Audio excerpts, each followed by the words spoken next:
It's 5:30 on Monday, March 30th, 2020.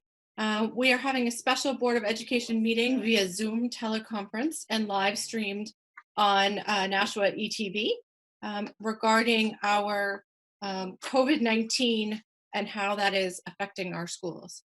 Mr. Goren, could you call the roll, please? Sure. Ms. Johnson, Present. Ms. Zeem, Here. Ms. Bishop, Here. Ms. Gilio, Here. Ms. Brown, Here. Ms. Raymond, Here. Ms. Oden, Ms. Oden, Here. Ms. Timmons, Here. and Mr. Garino is here. I'm not sure if I have the order exactly correct, but it's the best of my knowledge of our voting order. Right. So we have a quorum. Thank you, Mr. Goren. And thank you all for dialing in tonight. I really appreciate it. Also joining us, we should probably mention Dr. Moseley. I have the list. So also joining us is Ms. Kinsanella, Mr. Donovan, Ms. O'Gara, Ms. Bagley, Mr. Rodriguez, Ms. Hines, Dr. Moseley, Dr. McKinney, Ms. Fitzpatrick, Alderman Dowd, Mr. Chopa, and Ms. Armenteros. Did I get everyone? You did. Okay. All right. So having done that, we're here to discuss COVID-19 and the effects on the school district. The first item on the agenda would be the employee pay and compensation. Dr. Moseley or Mr. Donovan? Sure. I'll turn it over to Dan Donovan. We've been working on this for quite some time, so he'll give you an overview of what's taken place over the last couple of weeks, and then we can open up for discussion, if that works. Dan? Okay. Yeah, for the 3-week period, March 16th through April 3rd, I believe it is, we agreed that we would pay all employees. The first week was sort of a shutdown, so everyone got paid no matter what. No one had to take any personal time. These next 2 weeks, the last week and the week that we just started now, we are also paying all employees, and we're effectively a virtual school. So we expect people to work when they're requested to work. All teachers are working, administrators are working. So we're paying everyone. We're using Kronos to pay all the biweekly salary people. And we're doing an upload based upon people's typical schedules to pay the hourly folks. So one payroll is done and it worked. There were a few changes we needed to make, about 18 to 20, but we've made those adjustments.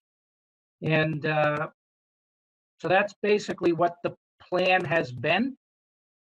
Now we're coming to the time where, since there's an extension of greater than 3 weeks, so we'll have to decide going forward, will we continue this, and the effect of April vacation, et cetera. So that's sort of an update.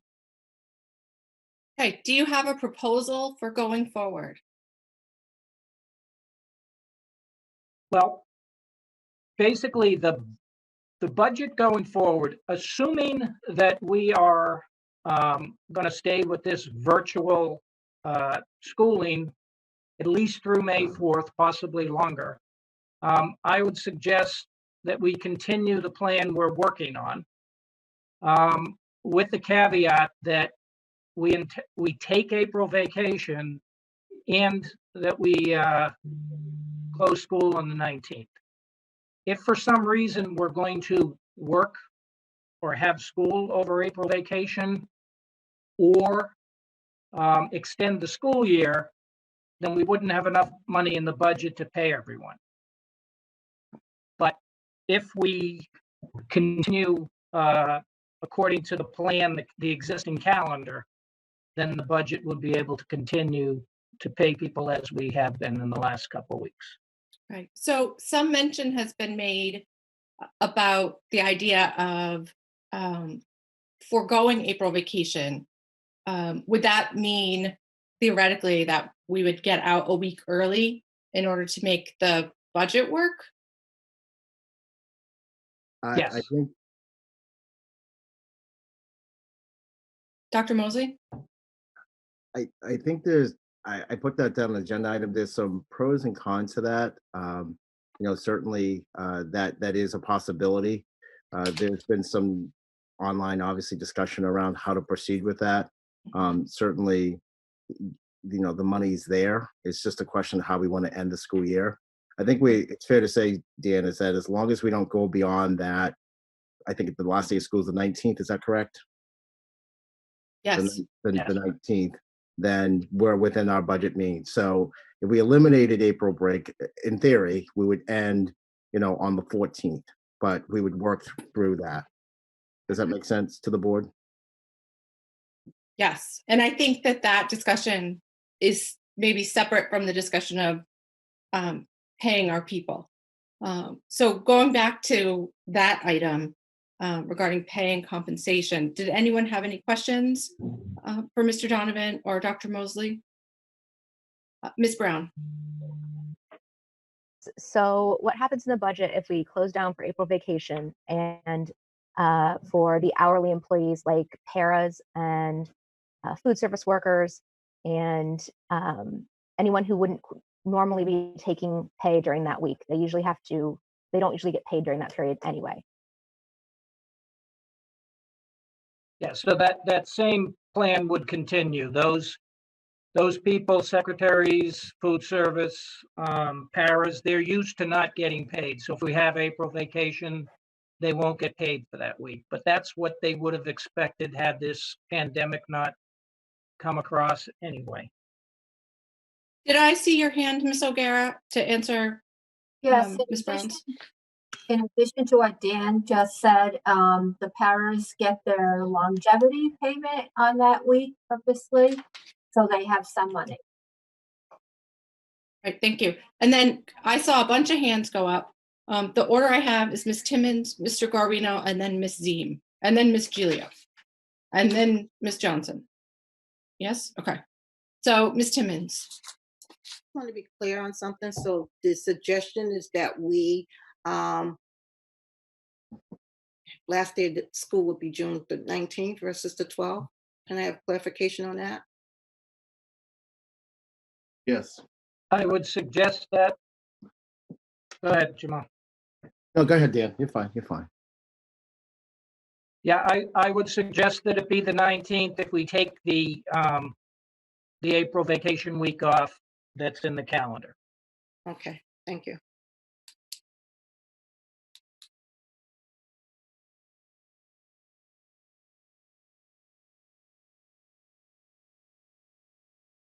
Did I cut you off? No, I'm good. Okay. How about Jessica? You're muted. Oh, sorry. Is there anyone that needed to go before me? Well, I think I cut you off earlier. I apologize. Oh, no, it's I was just going to circle back around. I'm thinking, I just want to refocus. These are two separate issues. Right now, are we not focusing on the concept of canceling April vacation? Right now, we're going to focus on using the current pay model, and we'll circle back to April vacation in a moment. Or do you think maybe we should move the April vacations discussion further up in the agenda so that we can get that off the table right now, so we can talk about our pay model? Yep. Dr. Moseley, are there other issues surrounding April vacation that you had wanted to talk about beyond the pay issue? I do. Okay. I had some thoughts around that. Okay. Is it your preference to go through them now or to have Sure. the pay questions answered first? You want to just get the pay out of the way, then we can talk about the April break and some options? Does that work? Okay. I'm seeing nodding, so I'm going to say we have consensus on that. Okay. So going back, I wrote down, Mr. Guarino, you were next. I apologize. I was just taking something off the screen because there was some dirt on the screen. Okay. So I didn't really have a question. all right, Ms. Ziem, you are next. I can't there you go. Can you hear me? Yes. Okay. Somebody was waving at me. I'm concerned about, I had several calls. I was speaking with you today about it. Heather, I had calls about the janitors, the custodians, and how they are. And I guess the question I have is, and maybe it's a question for administration, if they clean the schools now, will they have to deep clean them again in June? They usually do it during the summer, was my understanding. And so if they're doing it now, we'll have to do it again. Who wants to take it? Dr. Moseley, Ms. O'Gara? No, Dan, you can address that. Okay. Dan? Yep. Been working with Mr. Smith during this time period. The schools are doing a deep clean now. And all except for the South High School, which has extenuating circumstances, have completed their deep clean, except for one other school. I can't recall which one it is. But they're moving forward with a summer clean to do now. That's the plan. And will they have to do it again? No, they wouldn't have to do it again. So basically it would equalize for them. They would get time off at the end of this. I guess I had the calls I had No, there were. No, what calls are there? Hello? I had calls. People were concerned about it, asking me questions about it, and truthfully, I just couldn't answer them. And so I thought it was better to clear it up. And he's saying that, I think he's saying that if they work now, I was told that any germs that get on any of the areas, they die within 2 to 3 days. And so if you could let them go now and they could deep clean in the summer, and would it do the same thing? That's what I'm asking. Or is there, and I'm not, Well, I'm just trying to find out if there's a reason to do it now as opposed to then. I don't have a problem with it. I would just like to be able to answer the questions that have been placed to me. Some of the people have said to me that they have family members that are elderly that live with them. Some of them have asthma problems. They have breathing problems, that they feel they're high risk, if you will. And so they're saying if they could have it off now as opposed to doing it in the summer when the virus is not predominant, they would prefer that. So is that a problem? Right. So just to reframe, so I understand your question, Ms. Seam. Are you asking about the custodial staff having time off now versus time off in the summer? Because I was under the impression that a lot of them worked year round. Am I incorrect on that? They do. they all work year round, yes. So They there's do. So they are, saying that they're have considered, this time because they're working just like everybody else is, except they're working in the building. right. So Ms. Seam, And we're not giving people time off. There's no free time off. If we don't ask you to do anything and there's nothing to do, I guess you don't have to do anything, which may be the case for some of the employees. But for the most part, we're all working. Teachers are working, administrators are working. They're just working from home, whereas the custodial staff is working at the buildings, but they're the only ones in the building. yes, and the other thing was I was told that they don't usually do the food staff area. Is that true? Does the food staff people do their own cleanup? Yes, they do. Food staff cleans their kitchens. So in this case, that it's because they're not there that they're not doing it, right? Well, I would say we have probably about 7 or 8 schools where we do have food staff in every day now. right. The food staff is doing the breakfast and lunch program with the United Way. Thank you. Yes. I just want to make sure that when people call and ask me questions, I know what I don't want to give anybody the wrong information. And if it's so, in all of this, I would obviously look to administration to hear their recommendations. But if I think I hear you saying that you think they need to finish the deep cleaning now. Go ahead, Dan. Question? Yes, they're doing the cleaning now. They're doing summer cleaning now. They're doing other things now. Like I said, they're just like everybody's working. We're not paying people to sit at home and do nothing. We're paying people to work. Okay.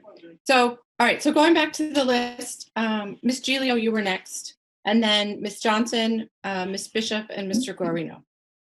Okay, hi. Can you hear me okay? Okay.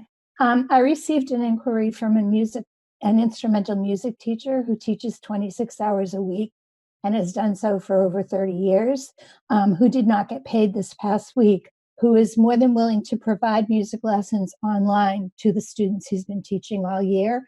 I did refer him to contact several of you at central office, and I'm not sure if that's been resolved or not. I could not answer his question, which is why I suggested that he contact people at central office. I just want to be careful about talking. Go ahead, Dan. Yeah, we've discussed this. We've discussed this topic. We just haven't wrapped it up yet, but we're discussing ways to do that. Okay, I appreciate your help. Thank you. Ms. Johnson, and then we'll circle back to people who have spoken before. Hi. I'm just going to follow up on Mrs. Zeem's question regarding the compensation of custodians. I got a messenger message the other day from the custodian and wanted to know why are they still working. Mr. Donovan, you answered that question. We're not paying people for sitting home.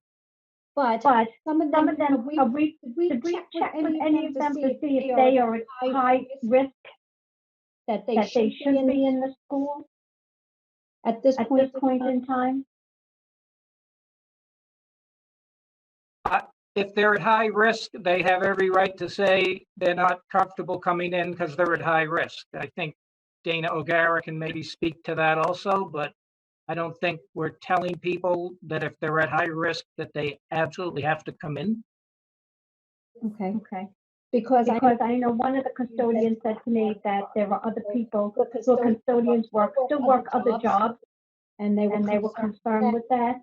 So I can just pass it on to them that if they want to contact Mr. O'Gara, they can do that.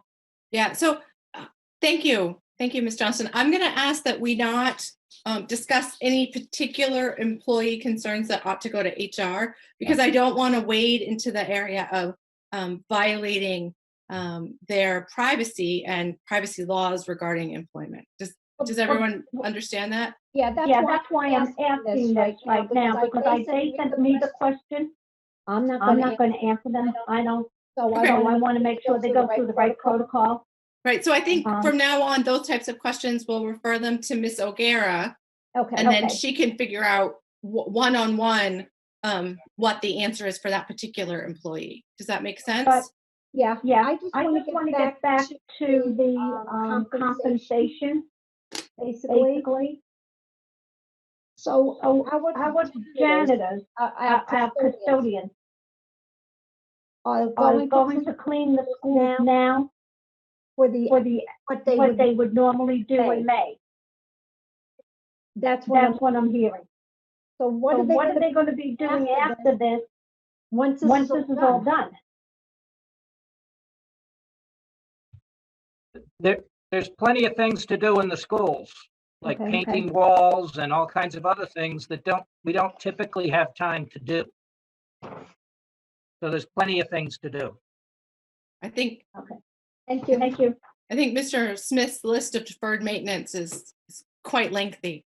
Dr. Moseley, I saw you kind of move in your hand a little. Did you have something to say? Yes, I just want to suggest this is a very fluid situation, and every individual has different needs, and certainly we're not going to put any employee at risk. If there is an issue about safety or anything like that, then we need to have those conversations with the union reps, with the leadership team that's already down there with Mr. Smith and other union stewards down there. I don't think in discussing, and I agree with you, Ms. Raymond, individual cases of employment compensation in a public meeting like this is appropriate. We asked the union and everyone who for this pay cycle, if we made a mistake, it wasn't intentional. We're just doing this virtually online, so there is going to be some hiccups on this. But certainly, please, no one at this level, like at this meeting, so to speak, can resolve these matters. We certainly will, delve into it. We apologize if we miss a pay, but certainly when the intent is to make sure everyone gets paid. Thank you, Dr. Moseley. Okay, going back to the list. Wait, where did I write down? Sorry, all. The next person I had down was Ms. Bishop. Do you have a question, Ms. Well, Bishop? I didn't know if we wanted to explore this, but I know a couple of the other districts are going down to 4 days a week so that the teachers had 1 day of planning. Just wanted to throw it out there that I was interested in discussing that. I just, 1 second. Paula, Ms. Johnson, I see you moving around, but you're on mute, so I can't hear you. So That's okay. I just had to ask my husband to get something for me. oh, okay. All right. So the question is about the new guidelines and recommendations that came out from a number of the educational associations, right? Okay. So I guess the question is, we just completed, let me just kind of back way up. First of all, I just want to thank the administrative team in the union and all of our teachers for doing a wonderful job launching this remote learning through the governor's initiative. I think it was a prodigious undertaking, and by no means are we saying it's perfect. We had, just to give the board and the public some background on this. Part of launching this is to make sure there's a sense of equity. So I want to thank Comcast for making sure that all of our kids have access to the internet. The second piece of this is that we also started disseminating laptops this past week. And I believe it was Thursday was probably one of the last days that we disseminated laptops. So with that said, I know there have been a variety of districts who have chosen to launch this remote platform in various ways. One of them has to do with, I'm very familiar with it, around 4 days on and 1 day off for the teachers to plan. I did broach that subject during our city meeting with Attorney Bolton, and he kind of chimed in and said, before you do this and before you change the traditional schedule, why don't you get some clarification from the state in terms of if that's okay to do that or not. And he certainly, recommended and would be advised to help us on that, is if that's the way the board should go. I just want to just let the board know that we're assessing how the first week went. I've read the emails from various parents emailing in and teachers as well. We're not saying it's perfect. We're compiling a list of things that worked well and did not work and things that we can improve on. If we can get the go ahead. And also, I haven't talked to the principals about this. I haven't talked to the directors about this. I know the teachers would like to weigh in about this as well. But certainly I think to get that general feedback would be helpful. We've just been at this 1 week, and I'd say maybe 2 days, because some of our kids didn't even get laptops until probably Thursday. So other districts, and I know other districts have facilitated that. I know the superintendents that who did that, and they're my colleagues. I have a lot of respect for them. When we released school for our kids, when we canceled school for those 5 days, they did have teachers come back into the buildings and do some professional development and kind of work that. We did not opt to do that. Even when we had teachers come back to the building, we were very cautious and meticulous, because we didn't want 40 teachers showing up, because that's not practicing social spacing as well. So I don't have any issues. I think it's a good idea. As I said to Ms. Raymond in an email, it's just rolling it out in communication and expectations. We're still working out those kinks. So if I'm asking the board to give us some time to just get a sense of where this can be. And if teachers, administrators want to work, and we get the okay and confirmation from the state that we will have the requirements to fill the school year, I think, it's okay with me. I think it's a good idea. Okay. Oh, So can you come back to us once you get that feedback and let us know if that is something that is practical for our district and how that would affect our pay situation? Because I think many of us are concerned with making sure that our teachers and our staff and our students get the support that they need, have the appropriate amount of work that they need, and get the appropriate compensation for the work that they're doing. So does that answer your question, Ms. Bishop? I see you, Ms. Deem. I'm coming back. So. Yeah, I just wanted to make sure that we had that on our radar as an option. Yeah. And again, if we get back to the teachers are going to be doing the professional development on that 5th day. It's just what are the hourly employees going to be doing? And I think that's what we're looking to explore. And for a district our size, those are a lot of employees. And I think we could do it though. I mean, I just think before instituting it or making the recommendation, I haven't done the homework on it that I should. Okay. So getting back to the list, I have Mr. Guarino and then back to Ms. Zeem. Thank you. I just wanted to. And then Ms. Johnson again as well. Okay.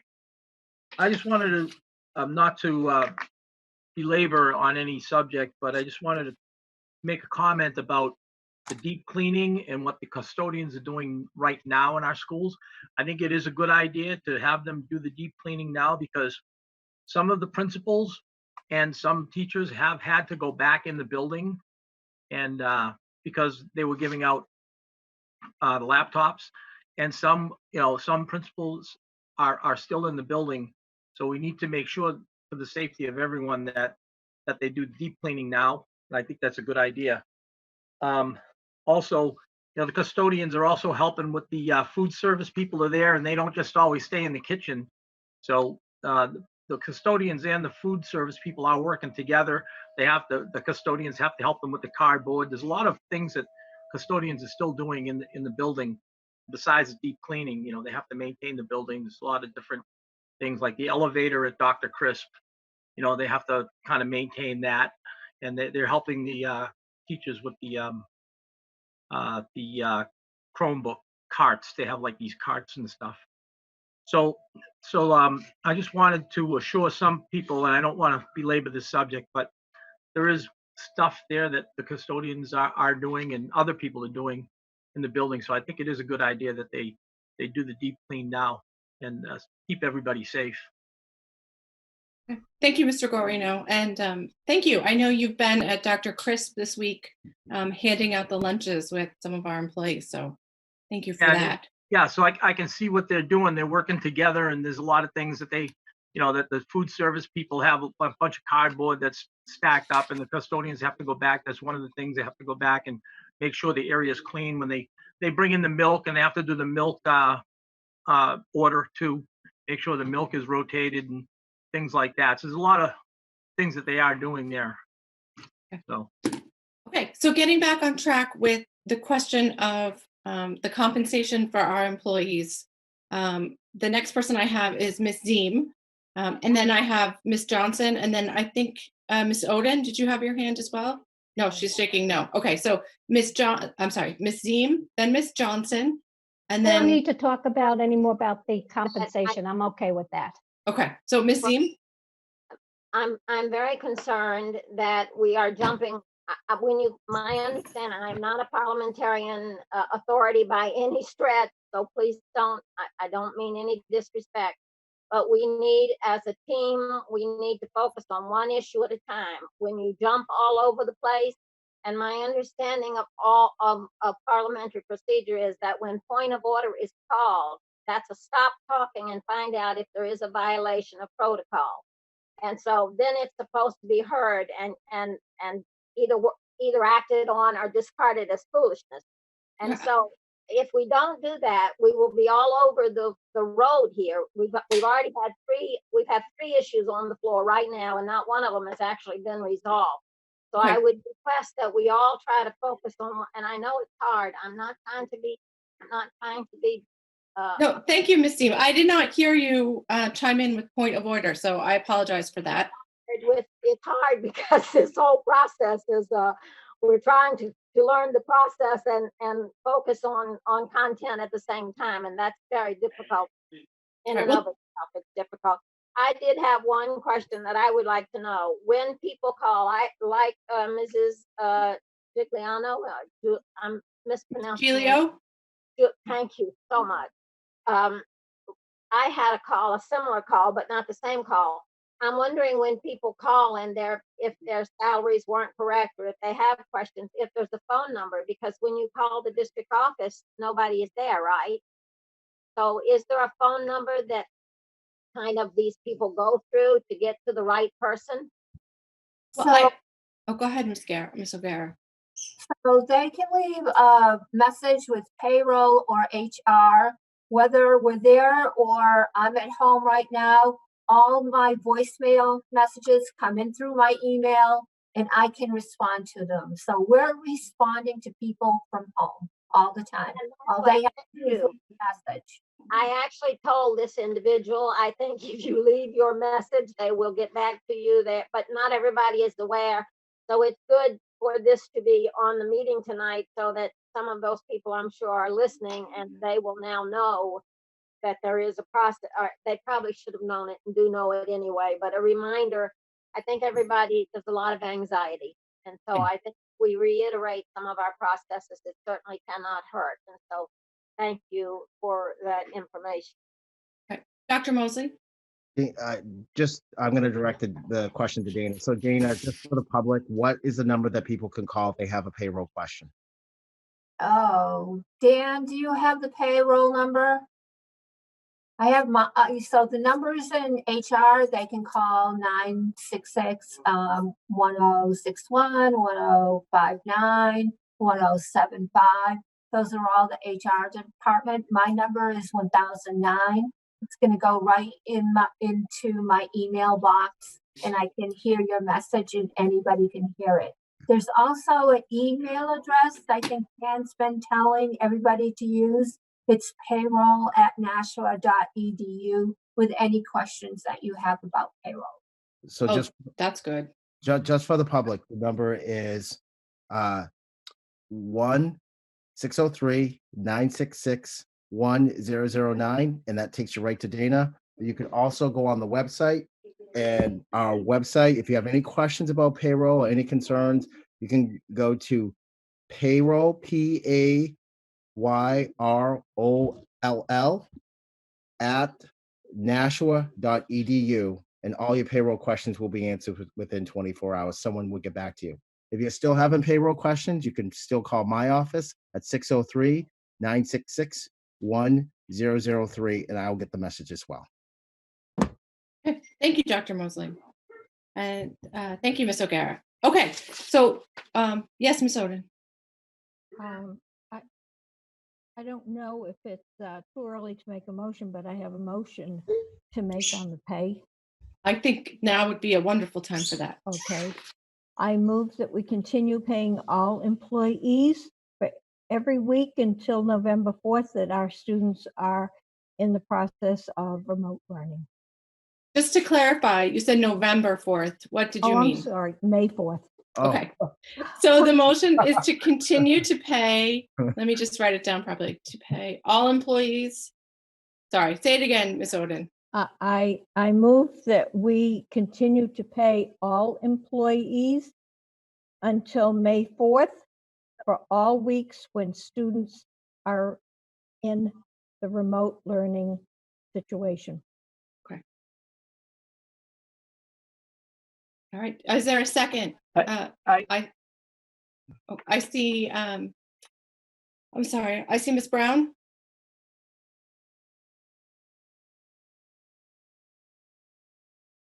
I'll second. Okay, seconded by Ms. Brown. Did anyone have any other comments? Ms. Brown and then Ms. O'Gara. I did. Or Ms. O'Gara and then Ms. Brown and then Mr. Gorino. Oh, I see it. Okay. So I want to clarify that is this meaning we're going to pay people on their regular, as if they're working, so their regular scheduled paydays. So I just want to clarify, paras and food service workers who do not traditionally get paid during April vacation will still, as they normally wouldn't, will not get paid. We're not paying them for an extra week under the intent of this motion. That's a good question. That's why I added when students are in the remote learning situation. Ms. O'Gara, do you think that that covers it, or Mr. Donovan? I can't hear you, Ms. O'Gara. I would change the motion not until May 4th, because that covers the week. Why don't you cut it off right before April vacation? So that would be April, what is it, 27th? If you put it there, I think that makes more sense. We'll pay everyone until then, and then we can worry about vacation week and past that. Thank you, Mr. Donovan. I think that's a good addition to the motion, or a change to the motion. So the date is actually Friday, the 24th would be the last day. Does that work? That's a great. Okay, so Ms. Brown. So I'd like to modify the motion to change the date to, what is it? April 24th. April 24th, please. Okay. Do we have a second? Okay, seconded by Ms. Oden. All right, Ms. O'Gara, you have your hand. So we're paying people who are regularly working for us, not all our employees, because substitutes and we have some other employees as well. So we're paying people who regularly have a regular schedule with us.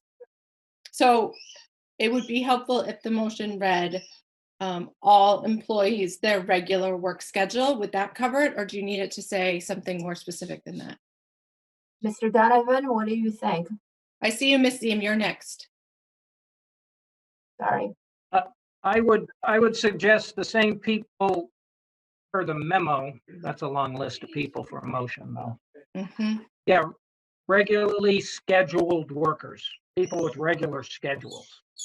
That's who we're paying now. So I think the intent is to continue to pay those people. Okay. Did anyone want to make that amendment? Or should we just withdraw it and read you the whole thing?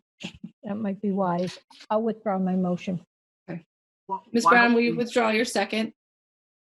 I do. I withdraw my second. Okay. So Ms. Seam, I'm going to let Ms. Oden restate her motion, and then I'll come to you. Okay. Could you reread the motion as you have written it down? So what I have after everyone gave their advice is to continue to pay all regularly scheduled workers until April 24th. Okay, thank you. Is that? I think that does the trick. Okay. So are you going to make that motion? Yes, I'll make that motion. Okay. Ms. Brown, are you still comfortable with making a second? I'll second. Okay. And then Ms. Ziem, did you Yes. have a comment regarding this motion? Well, I have two comments. One, why are we changing it to April 24th? It's probably obvious, but I don't know what the difference is. I thought May 4th was we have to stay in school till then. And then I have a question. I'd like to know, I know that, does it include monitors and cross guards, the same as it was before, basically the same group of people, so they're included? And third, I had a comment to make to Mr. I'm terrible with names, I'm so sorry, Ray. He was talking about the custodians, and I would like to make sure that what I was told by the custodians is correct. That because he mentioned that the teachers are going back in and he wanted it deep cleaned. But my understanding was that after 3 days, all of those germs were dead, and that came from the professionals who do the, this came from the authorities on cleaning, if you will. So is that a truth, or do we know? I mean, I was told clearly that 2 to 3 days was the absolute max that a germ would survive. So there shouldn't be anything alive unless somebody's gone in there since it was cleaned and has the germ, right? Does that make any sense? I think so. So you have a couple of questions for Mr. Donovan regarding the end date and if it covers everybody who's being paid now. And then your second question is regarding how long do germs survive? And I don't, Want to be sure that because to me, that was why when I initially wanted it to be done immediately, it was because I didn't realize that they automatically die within 3 days. If that's the case, it doesn't matter when they clean it, as long as there are no germs there that are going to make our staff sick. I mean, we don't want anybody to get sick if we can help it. okay. Mr. Donovan, regarding the date, the way that we have it worded now, does it matter if it's 4/24 or 5/4? I think 4/24, until there's a definite decision on whether there's going to be work during the vacation week or not. That's why I think 4/24 makes sense. Right, we The can other certainly week make another From motion. 4/24 to, yeah, that can be a separate motion after you discuss the vacation, but just for the pay now, it's through 4/24, so that's 4 more weeks. Okay. I think that's cut and clean. That's why that date. Okay. As And far as the germs, It did include monitors and cross guards, Mr. Donovan. yes, it does. They're Thank- getting paid now. They'll continue to get paid. Thank you so much. There's actually a memo with a whole list of all the people getting paid. I don't have that in front of me, No, but I it's the remember they people that were have paid been for. getting paid the last few weeks will continue it on. okay, And the 3 days, is that accurate? Are you aware if that's accurate? Because that's what I was told. I believe, I'm pretty, I usually believe what I'm told, and sometimes it's not right. So okay. Does anyone here have the expertise to answer that question? Mr. Dowd, you look like you have an answer. If you official answer from the city's perspective, you need to talk to Bobby Bagley and Justin Cates. They will make the determination as to what is and isn't proper for the cleaning. Okay, so if administration can continue to talk to public health, that would be great. I know, Dr. Moseley, you've been having regular communication with them, like a lot. Okay, so we have a motion on the floor. The motion is to move to continue to pay all regularly scheduled workers until April 24th. So I believe we're ready to vote on the motion. Mr. Guarino, we do need to do this by roll because we can't see everybody's hands go up. Sure. Okay. Okay, on the motion, Mr. Guarino votes yes. Ms. Johnson, Yes. Ms. Ziem? Ms. Ziem? She's saying yes, but we can't hear you, Ms. Seem. You muted? Okay. it says I'm unmuted by the host. Okay, got it. What's your vote? Yes. Thank you so much. Thank you. Ms. Bishop, Yes. Ms. Gilio, Yes. Ms. Brown, Yes. Ms. Raymond, Yes. Ms. Oden, Yes. Ms. Timmons? Did we lose Ms. Timmons? Yes. Muted. Oh, you're muted, Ms. Timmons. I think she said yes. Yeah. But, Oh, okay. there you go. Oh, Yes, Was that a yes? yes. Okay. Motion carries 9-0. All right. Thank you all. Okay, the next item is an update regarding remote learning. Dr. Moseley, do you have a Chromebook update for us? I do. Part of it, I'll start, and then we have Greg Rodriguez, our director of technology, here to talk to give you more in-depth details if needed. I just wanted to thank again Greg and his team for really taking this on. Dan Donovan will talk a little bit about the insurance. I think that we're making the best we can do under the circumstances, and at this point, I'll just turn it over to Greg. Greg? Hey, how's everybody doing tonight? We're not going to answer you. I know. Go right ahead. Pleasantries. So the numbers keep increasing by the day in terms of Chromebooks. Right now, we're at around 1,700. Just the need is out there. Families who have children, multiple kids in the family who just need Chromebooks. So to actually get this remote learning going and sustained. So the the students are working with the school principals, and they are handing out Chromebooks as needed. We had the largest days last week were Monday, Tuesday, Wednesday. They started slowing down Thursday and Friday, and even slower today. It's it's a good thing. We have the Chromebooks for those families in need, and I'm happy we do. And just a huge thanks to the building staff for being so great about working with families and working with technologies. It's really been a joint effort in supplying these students with the Chromebooks. So Okay. just kind of, I'm sorry. No, go ahead. I was hoping Just someone a would little pick it bit, up. I like to just point out some of the concerns we have is how do we ensure them? Greg, can you talk a little bit about the process of having the kids sign out? What is the criteria for it? Also, Yeah. too, I want to make the board very, very clear that we did not give every single student a Chromebook.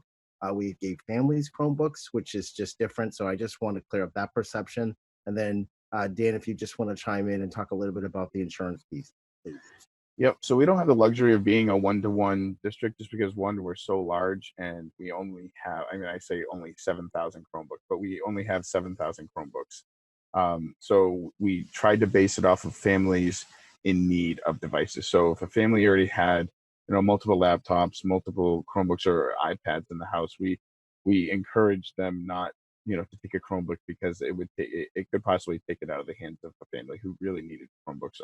Also in an effort with Comcast, the week that we were, standing up remote learning, that was, there was a lot of communication between Comcast and I, and then funneling it through Stacy Hines to communicate that out to the families, and even Bob Chopa's office as well for the families who don't speak English as their first language. So, and so we only really wanted, and we left that discretion up to the principals to distribute those Chromebooks to families in need. It wasn't, like I said, it wasn't an everybody gets one who wants one. And the insurance part, Dan, I believe you can talk about that just because you were in contact with the city about that. Okay, insurance, we did get quotes for insurance. They were somewhat expensive. So I worked with the risk manager at the city. We agreed not to purchase the insurance. The city does have a self-insurance policy, and it will work with us if some of these Chromebooks never find their way back home, or if they do and they're seriously damaged. So that's the agreement. The cost of the insurance for, I think, around 12 or 1,300 was over $30,000. So Yeah. we decided to, working with the risk management, not pay for the insurance, and we'll see how it ends up working out. Yeah, so I'll just go back to the sign out process. I forgot to cover that. It was the Chromebooks are marked a certain way, so we know what we have for inventory and what went out. So the parents were the ones who were signing out the Chromebooks and not the students. So we know what Chromebooks are out at the moment. Mr. Rodriguez, could you tell us, I see Ms. Johnson and Ms. Dean, could you tell us is there a contract? What was the process so that parents understood that this was a loan to be returned at the end of remote learning? So there was at each table, there was a loan agreement posted on there. So they were supposed to read the loan, like, you understand that this is school property. Do not use it for, illegal, nefarious uses, whatever. And then they they print their name, and then they sign it on a sign out sheet. So, and that sheet was then populated into computer form and then sent to technology. Okay, Ms. Ziem and then Ms. Johnson, please. I have quick questions. How much do the Chromebooks cost? And if we have 7,000 and we have 11,000 students, how many do we think we need? Are we saying that the best scenario would be that we have one per student, or what we feel is the maximum need?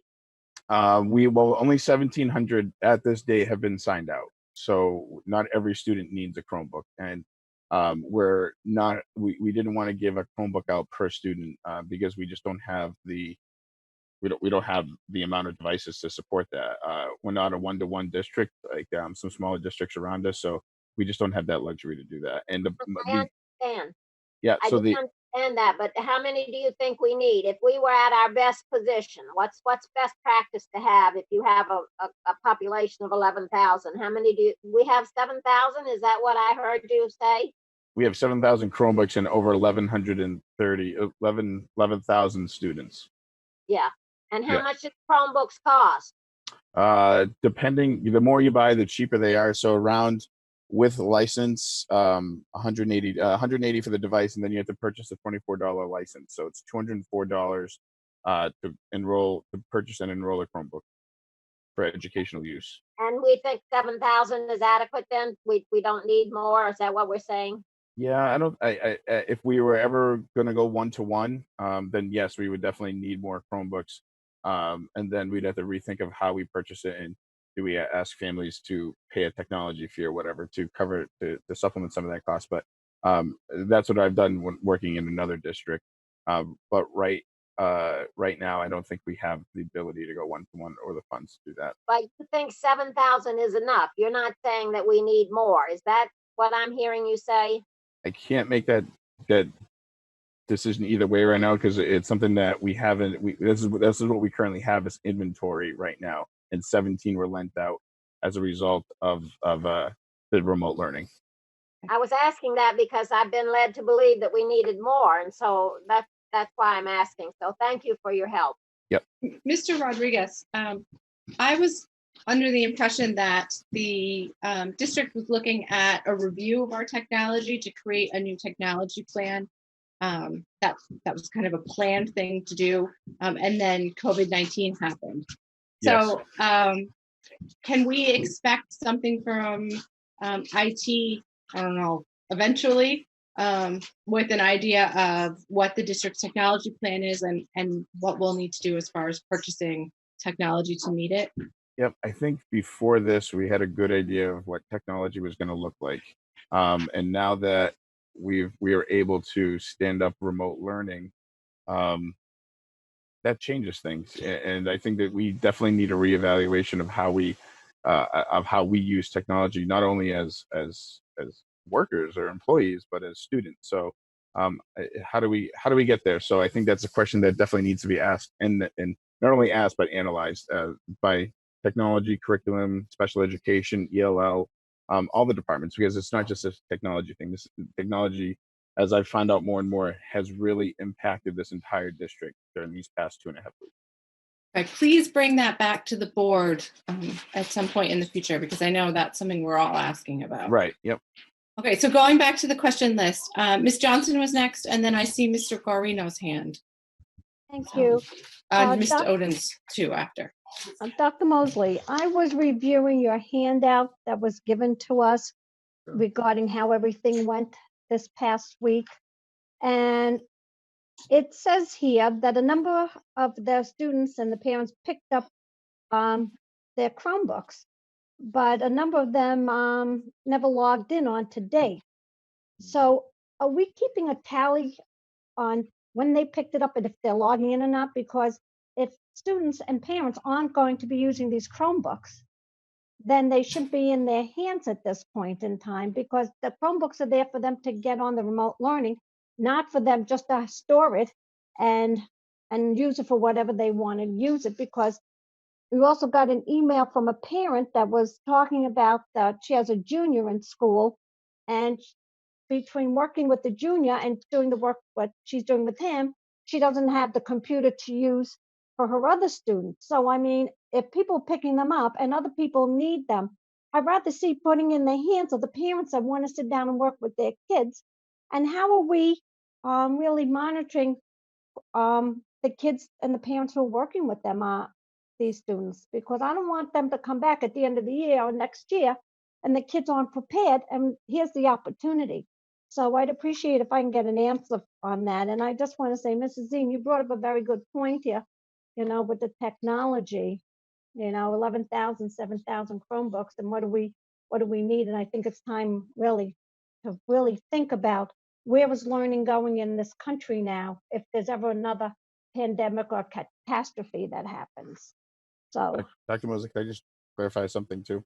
Sure. Okay, so the devices that are going home, we are able to filter them, especially for content. So no, in theory they shouldn't be able to look at gambling websites, violent websites, or anything like that that is labeled in that way. So, and if we find out that a Chromebook is not being used, we have the ability to lock that Chromebook if needed. So it's so we have that ability to do those things remotely. I think just to clarify, I'm sorry, Madam Chair. No, go right ahead, Dr. Moseley. I think what Ms. Johnson is saying, and if I can hear you correctly, is that we're giving Chromebooks out and people are not even using them. And if they're not going to use them, then let's give them or allocate them to people who are going to use them. And how are we tracking that? Is that correct, Ms. Johnson? exactly. Yeah. Exactly. So a couple of things that part of what we're doing is that we have to do that outreach. And so we're working through that. And what I'll do after this is done is go back and review our protocols and systems. Typically what we'd like to do is have the teacher reach out, the principal reach out, and just engage the parent. This is where Yeti get called into, because we are anticipating some language barriers as well. So it could be a variety of reasons. What I am also going to do, and what we just have to do is, we have to say things 100 times for people to hear us sometimes. And it could be that they're having difficulty connecting online and not finding the Wi-Fi, even though we said it 100 times. So certainly, if that's the case, first thing we want to do is troubleshoot before we take the Chromebook away. So I'll get back to you on the troubleshooting, what we've done, and certainly we're monitoring those Chromebooks that are currently out there.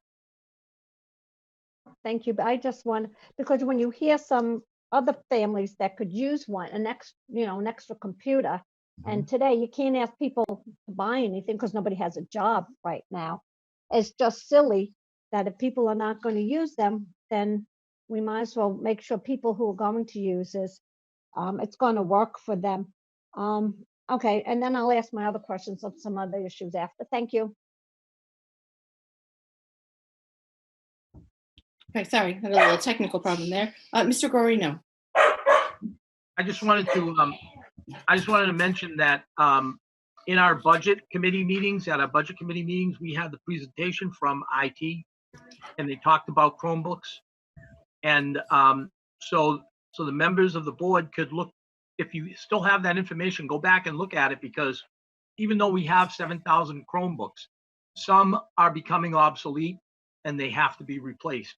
So there's kind of a schedule that we have on that. So not all of those 7,000 Chromebooks, from what I understand, if I'm not, if you can correct me if I'm not right, but some are not, they're not all equal. Some are going to become obsolete and have to be replaced. And at some point, and I think the schedule was given to us on the presentation, if my memory serves me correctly. Correct. That is September 2021. Yeah. I'm sorry? September 2021. What's that? That's for the when the large group of Chromebooks that will become the auto expiration date will start. Right. So I know some members were talking about need. Do we need Chromebooks? And we do, because some of them have to be replaced as they become obsolete. So I just wanted to make that point so the members understood that. And the numbers were given to us, I believe, in our budget information. Yep. And I'm going to ask that we kind of avoid getting off track and talking about budget and talking about next year, because I'd like to really focus on what we're doing now and for the next couple weeks. Ms. Oden? Thank you. Dr. Moseley, we were mandated by the state to implement remote learning. Are they taking any responsibility for replacing any of these Chromebooks that we could not get back in good working condition or not get back? There are a variety of concerns that have been voiced around just remote learning in general. And I'm glad you brought it up, Ms. Odom. Basically, what I thought would be helpful to the board, to the the district and for the union. And I know some board members have also reached out and said, can we generate some letter and also a list of concerns? So the answer to your question, and I said it, publicly, yes, there is a financial cost to this remote learning. And partly what I thought would be helpful, I think we're going to talk about a little later, is just having one general correspondence coming from the district, coming from us, the collective us, just around those concerns. And so we should have a discussion around, and when in doubt, because it's a state mandate, that we make that clear that this had a financial implication. We're still getting the tally as we work through this. Thank you. Yep. Okay. Oh, go ahead, Ms. Deem. You mentioned that the pandemic plan that some of the states have. I mean, it maybe not be something we want to spend a lot of time on, but I think we ought to put that as something we should look into too, right? I mean, it sounded like a good thing that these other states had done it and we didn't. So at some point, when we have more time and less hot issues on the plate, we might want to come back to that. Thank you. Thank you. Ms. Brown? In regards to Ms. Dean's comment just now, I agree with her. I think a lot of these things, I mean, how we could improve, do it better, be prepared for something like this again, because, once you close once, it makes it easier to close a second time. I think we should definitely consider a post-mortem wrap up after we get back this. And I think that maybe is something for a special committee. I don't know if it's something worth discussing now, or if this is something that should be tabled until later. I think it's a great idea. It's like an autopsy of what happened and how we can improve. Sure. Yeah, I absolutely agree with that. So I think we should put that as a topic on an upcoming agenda. Go ahead, Ms. Oden. I'm sorry, but a post-mortem would be good, but I think there are things that we have to look at now rather than waiting. What I'm hearing, some of the emails I got, that parents are saying their kids are stressed out. They're working, 5-6 hours a day. They have a couple of kids and one device. It's creating a lot of stress. And when I saw the guidelines that I hope will be published on the website from the educational groups in the state, their recommendations are not 6 hours a day. The most they have is 3 hours a day for high school students. It starts with preschool, I think is 15 minutes. Kindergarten and first grade is 30 minutes. And I think we have to look at that. There's a reason why they're trying to limit some of the screen time. And I think we have to let our teachers reevaluate, listening to the feedback so that they can adjust. This is something that we rolled out that we had no control over. Our teachers are doing a phenomenal amount of work. We had one teacher write to us, they were spending 12 hours a day. I had a teacher tell me, an elementary teacher, they're spending 10 hours a day. We need to make this more comfortable for our teachers and for our students. It's not a matter of time. I think in the guidelines, there was a statement, a little quote, less is more. And I think we have to be real cautious of what we're giving our students. So I would hope that we would reevaluate what we're doing while we're going on, because I think we can improve what we're doing. Thanks. Oh, sorry. Thank you, Ms. Oden. Ms. Brown had her hand up, and then Ms. Johnson. So I think you're correct in making sure that teachers, Ms. Oden, are constantly evaluating the process they're using. They're working really very hard right now. Parents have a lot more on their plate to deal with. They're working from home, they're putting food on the table, they have other things going on. But I think if we were to, and I think it's a good thing to have mandate, or not, I think it's a good thing to have guidelines. But I think if we were to try to put a mandate or a policy in order right now, I think it's so premature, because there's no research. And I can speak truthfully from my own experience last week. Monday and Tuesday, I have a middle schooler and an elementary schooler, and a husband who is a first responder. So he's going out of the house every day. Day one was for my elementary schooler all week long. She was really easygoing. The emotional side of things was harder for her than anything else. And what she was craving was that connection with her teacher, and her teacher and all the teachers are doing an amazing job trying to facilitate that. So thank you, teachers. I think the middle schoolers, because they're different even than the high school situation. The high school's on block scheduling. They only have 4 classes a day. So unless you're on a AP course track, in which case your workload probably will naturally be more, you're really only getting far less work, but you're also troubleshooting this extra piece that is of remote learning. The middle schoolers are the ones that I think are getting bogged down and overwhelmed with homework because they've got 7 courses a day. But I can actually, this is direct from my own experience. Monday and Tuesday were my kid worked 7 hours in front of a computer, and she worked straight through and she worked hard. By Wednesday, the teachers saw that. They were already facilitating things differently. They were modifying their lesson plans. Wednesday, it was down to 5 hours. Thursday, it was down to what I consider a good, perfect workload. And Friday, it was pretty light because she'd finished all the things to the work. I think the teachers are modifying on the fly. That's why I think if we want to put out a guideline, that's fine. But I think that having a policy or a mandate would be remiss, because it takes power away from the teachers. And the only way to police it is basically to have parents tattling on teachers. And I don't think we want that kind of a war going on right now. Mhm.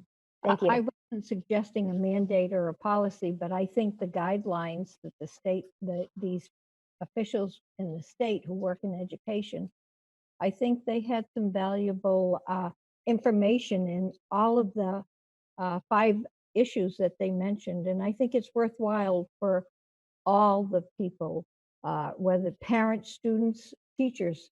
I think it is, I thought it was a worthwhile document. Thank you. Thank you both. Those are both, I think you both have thought quite a bit about this issue, as have all of our staff and our families. And I hope that we continue to evaluate. Ms. Johnson had a comment, and Ms. Zine. Thank you. I know over the weekend, we all got some emails from teachers, and one of the teachers at the middle school actually asked their students to make a list of what they felt, what issues that they had. And I'll tell you, it was very interesting to read all this. And I think we could learn from what some of these students are saying, that, math, they're having a hard time with math. They think the struggle with remote learning is that having to be on the computer for so long. And I'm wondering, are we, if they're on the computer, how long are they on it for? Are we giving them breaks, like in school? So I know I'm on the computer a lot now at home, which I'm never on the computer. I'm one of these people who never sit down for a moment, and now I'm sitting, and it's too much for me. And I think I'm hoping maybe in the next week or so, we might be able to send a survey, if we're not thinking about it, to the parents and to the teachers to see how they feel at this point in time. If it's going more smoothly, what do they see some of the concerns might be yet? Hopefully we will have worked out all these kinks by then. But this was really interesting. So I'm sure all of my fellow board members probably read this. I don't know if you read it, Dr. Moseley, or not. But I think it was an eye opener, because I don't have children in the system anymore. So I'm not seeing what parents are seeing on the computer and the stress level these students might have. So I'm like a person in the background, have to go by what I'm reading and hearing from you, Dr. Moseley, from the administration, from students, from parents. And that's almost like a good thing, because we're on the outside looking in, and we can compile this with really no emotion, that my kids, we're looking at it from a different point of view. Also, it was said to me, and I just want to know, that I guess for the elementary school kids, that some of the teachers they're going out and checking on where the bunnies are in the area, they're driving by. Is that true? Because somebody said something to my husband. I said, what? Like That they're going out there and counting how many bunnies or something are in a window for school. like real bunnies? No. Miss probably not Brown real looks like she has some information. Yeah, so it's actually kind of a fun thing that anybody in the community that you could be part of it too. So you just stick a teddy bear in your window. Okay, that's So what it is. parents, Teddy bears? families, Oh. shut-ins, whoever, even Okay. grown up, you drive around the neighborhoods and see how many teddy bears that you can Okay. find. Oh. It's So the it's a bear good way to hunt.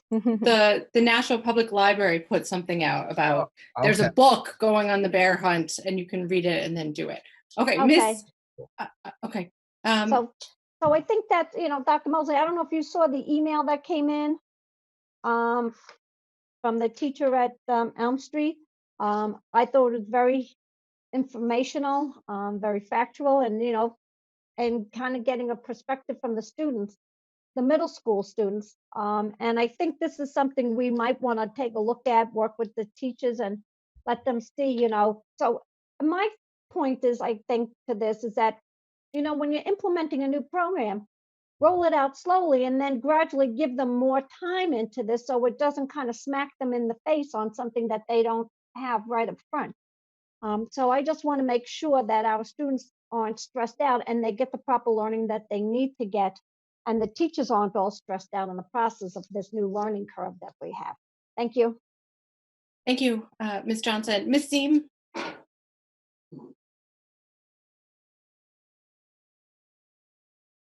Ms. Seam? She's on mute. She's on mute. You have to You're mute. still muted, Miss. There we go. Yeah, I'm not touching anything, so I don't know why I'm getting unmuted. But my concern is when we will have our next meeting. I heard Dr. Moseley saying that he wanted to have a little more time to organize his thinking and analyze the circumstances. But on the other hand, I agree with Mrs. Oden that too much time, there's an awful lot of anxiety. There's a lot, some of these kids are really struggling with it. So I wouldn't want it to be too long, but I do understand the need to spend enough time that we do it right and don't have to go back and do it over and over again because we didn't do it right in the first place. So when will we have our next meeting, and how do you get, because we're not going to have public meetings, how will these people, the only way they can let us know their positions, I would assume, is by email? So that's actually an item later on the agenda. So if we can just put a pin in that for right now, and then we'll come back to when we meet again. That makes a difference to me as to how I would, if there were a vote on this, how I would vote, because but maybe Dr. Moseley can, I don't know, maybe you don't think so on point. It seems real on point to me. I don't know. So, well, we were talking about the Chromebooks, right? And then the next item on the agenda is what are we going to do about trimester 3 and quarter 4? And we haven't, Dr. Moseley hasn't gotten a chance to say that. I thought it was all remote learning. Okay. Yeah, we just haven't, he hasn't been able to update us on the other 2 items. So I'd like to hear that before we talk about when we come back and if we ought to make any motions at this time, because he needs to tell us what they're doing first. Does that make sense? I'll wait. Thank you. I've got it written down, so I won't forget. No, it's all right. Thank you. Everything that people have shared so far, teachers, administrators, even board members, are totally valid and correct. There are many imperfections rolling this out. Absolutely. There are some positive things too. We have to understand the circumstances in which we're doing this remote learning. Students are stressed, parents are stressed, teachers are stressed. I mean, in addition to our professional responsibilities, we're also coping with the COVID-19, what that feels like, that environment. So I can appreciate that. Part of this too is that we've only done this just 1 week, and we're to Ms. Brown's point is that we're moving along, making adjustments. This is also about time management as well. This is also about like what I call the brakes in the gas. And so certainly, sitting in front of a computer 9 hours straight, that's not effective. Taking some breaks and coming back to it, asking questions, doing some collaboration online with your friends, and and with your teachers, totally appropriate. We're still trying to figure that out, and at the same time, not be too rigid to the point where the teachers and the students don't have that flexibility. Just please keep in mind that it looks differently at the elementary school. It looks differently at the middle school level, and certainly differently at the high school level. Understand too that some of our teachers have also been doing different variations of online learning as well. So a couple things like part of when I got the agenda, I also have other administrators who can speak to what the trimesters feel and look like throughout the levels. So Garth and Donna, are you there? Hello? Nope. Yes, sir. Definitely here. Okay. Can you talk a little bit about the trimesters and semesters? And Donna, if you could jump in there too, please. Okay, so let's start with Dr. McKinney. Yes. And then we'll have Ms. Fitzpatrick, only because Dr. McKinney unmuted first. Yep. Thank you. So at the elementary level, the report cards were supposed to go home on March 27th. And I suspended that given the need to kind of get remote learning up and running. So I think part of deciding on report cards going forward, I would advise the board making some decisions around April break and the last day of school, because the other thing we're calculating is instructional minutes. There's a calculation that is under ED 306 around number of minutes for elementary, middle, and high school students. The good news is that the commissioner gave us minutes for the planning week. So we're in good shape right now in terms of kind of being on the same page of the last day of school as if we didn't go to remote learning. But certainly those decisions based on the board, April break and everything else would impact that. I am getting concerns from teachers around like, how do we assess during remote learning? Is there validity to the assessments? Who's really taking and owning that work? So we have to kind of give some guidance for that. In the end, we have to make decisions around instructional minutes, our contractual obligations, and the budget. We've only incurred about $500 for a webinar to get iReady instructional modules available to students during this time, and that's free to us, but we just did a training so that about 40 teachers attended to keep that going for a number of students. So as we look ahead to the end of the year, I'm hoping that maybe by the end of the week, I can give some guidance on report cards, assessments, and then really delivery. As you know, at elementary, we usually send them home with the students in the report card envelope. And now we're going to have to reconsider electronic delivery of report cards. So all in all, I just want to thank all the educators, the principals, everyone did an amazing job making this happen the first time in the district. We have UA teachers doing amazing lessons. I've seen a guidance lesson about kids missing their friends, warning messages on YouTube from teachers. They've really stepped up to the challenge with really little to no preparation. So I just want to thank you, the board, for your support, and all the administrators and educators across the district. Thank you. Thank you, Dr. McKinney. Go ahead, Ms. Fitzpatrick. I just wanted to echo what Dr. McKinney said. All of the secondary principals have said how amazing the teachers have been. We had quite a few people that were already comfortable in Google Classroom, and those that weren't reached out to colleagues. They did some webinars, and people are feeling really good about this. I will say at the middle school, I had to send more than one email out to teachers to say, take a breath. This is not like it is when we're in school, and we don't want to overwhelm the students or the parents. And I think that may have been part of what Ms. Brown saw as the week went on, because the teachers now are actually virtually doing team meetings. They're talking to each other about what they're giving for assignments.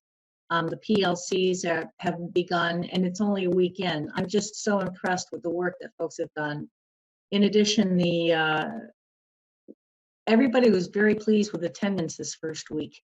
They're still working on the absolute data because we want to make sure that what's annexed to and what the teachers have done in terms of the kids logging in matches. So I don't want to give you an actual number, but the principals all said they were very pleased with the number of students that were participating. Some of the things that are still challenges is there are still families reaching out for Chromebooks, and the principals are dealing with that on a case-by-case basis. And there's a few families who apparently, because of where they live, the hotspot is not readily available, and we're trying to deal with that as well. So the But go ahead. sorry. Go ahead. Nope. I'm sorry. I was just gonna talk about the quarter change.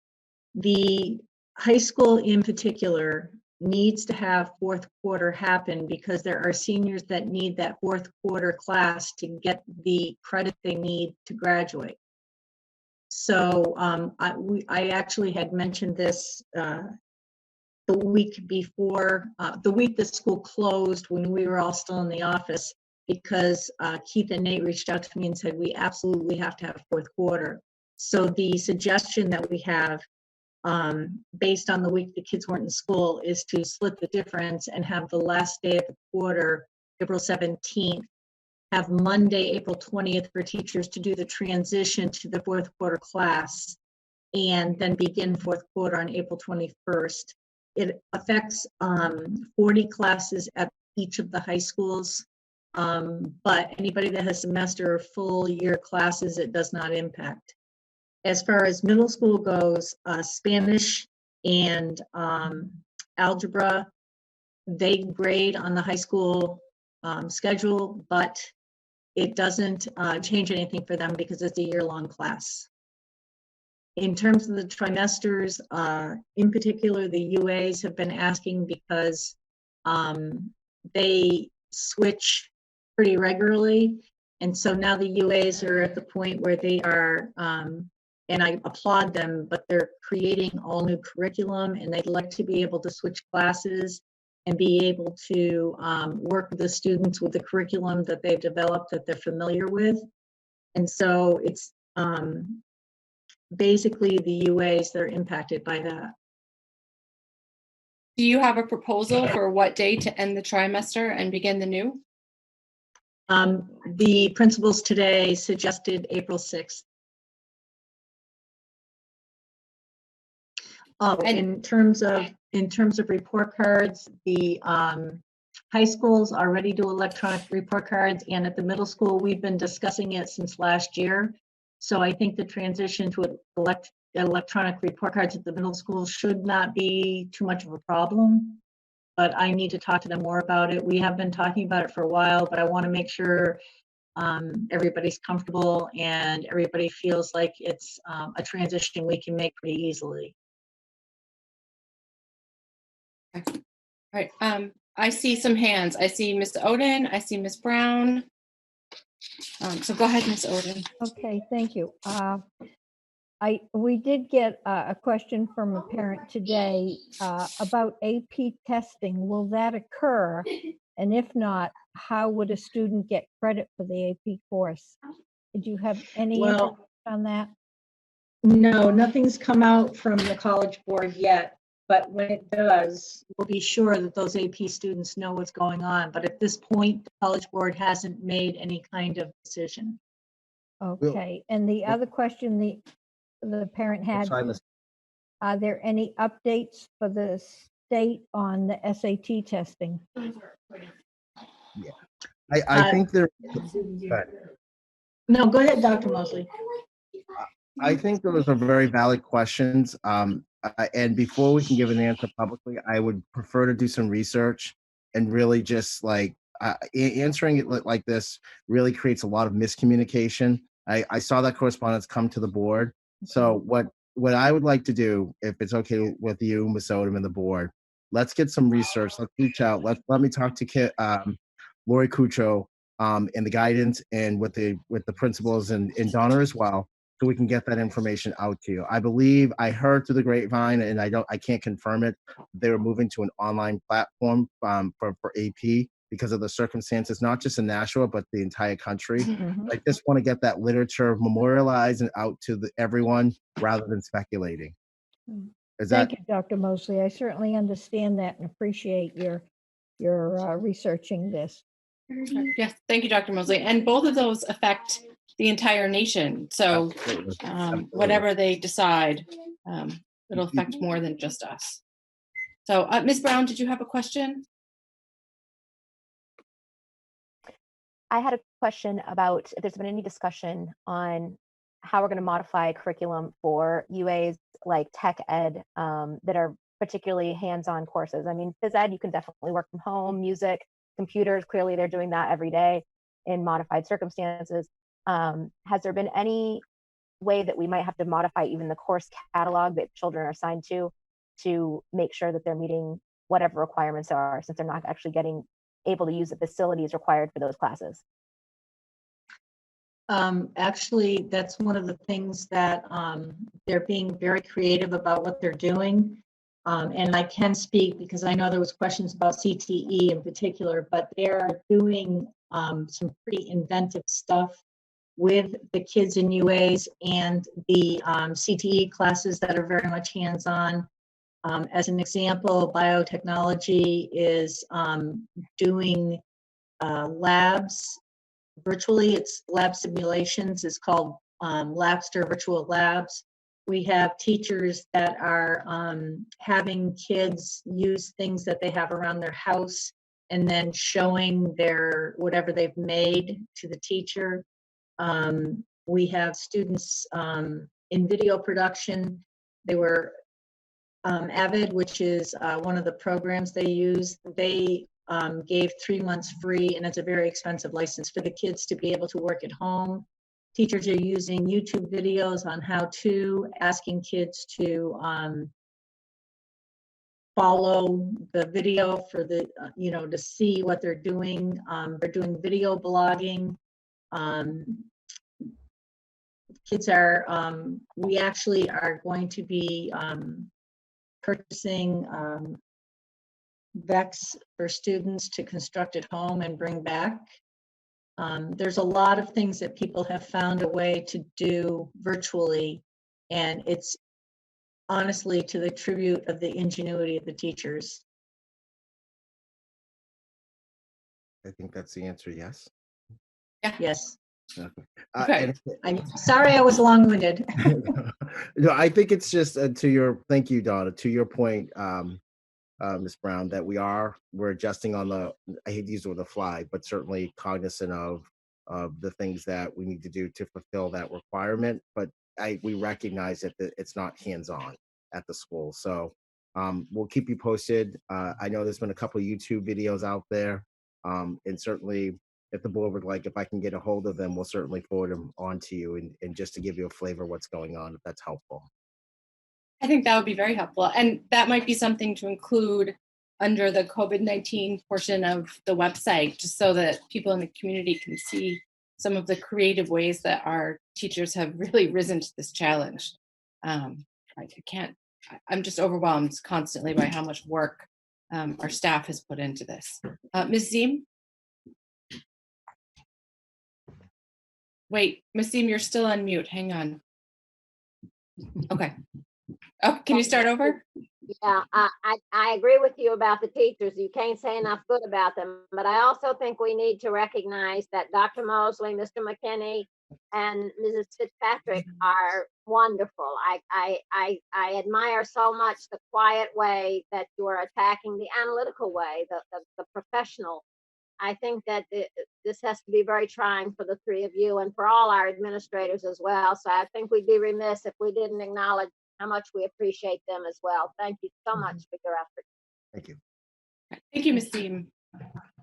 And so, Ms. Fitzpatrick, I think you answered the question that I had for the next item, which was the plan for the hands-on CTE and lab-based classes. If no one else has any questions regarding that topic, I think the next, go ahead, Ms. Oden. And I just had a question. Maybe this is the wrong place to ask it, but how are we handling? I know you wrote us and you said there are some families that are refusing remote learning. How are we handling unexcused absences? I think that we have students that have logged in. It's still fluid, to be honest with you. Kids that log in, we record them as as present. We're still trying to work out the details on attendance, like what is attendance. Attendance in the virtual world is very different than attendance in the physical world. You can have kids that start an assignment at 8 a.m., but then walk away for a half hour and come back at 4 p.m. And they keep working on it. And to Miss Johnson's point around just looking from the outside, if you have high school kids, they actually work on the assignments literally all night. And that's, from 12 a.m. to 4 p.m. and for 4 a.m. And it's pretty fluid. So partly for this first week, we're fairly lenient on the attendance piece.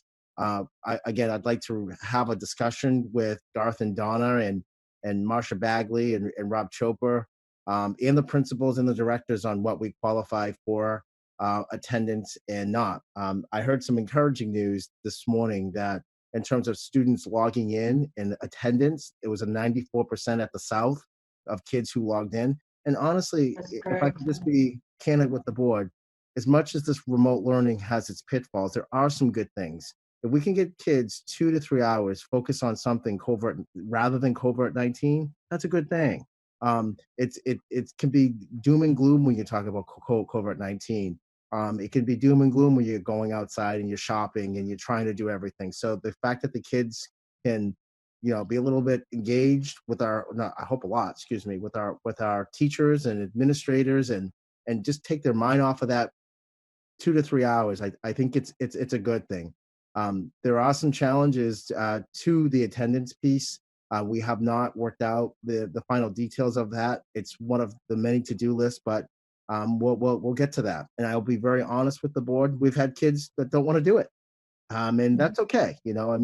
We try to engage them. We try to reach out to them. We've called their parents. We say, hey, getting exercise is nice, but let's devote some time to some academics. So we're still working out those fine details, and certainly, we've just done it officially six days, if you want to count today as one of the days. Thank you, Dr. Moseley. Ms. Ziem, I'm sorry, Ms. Oden, and then Ms. I had a couple more from a parent. And Ms. Johnson as well. Okay. Who will have access to the data with the remote learning? Is there any data sharing with this? Can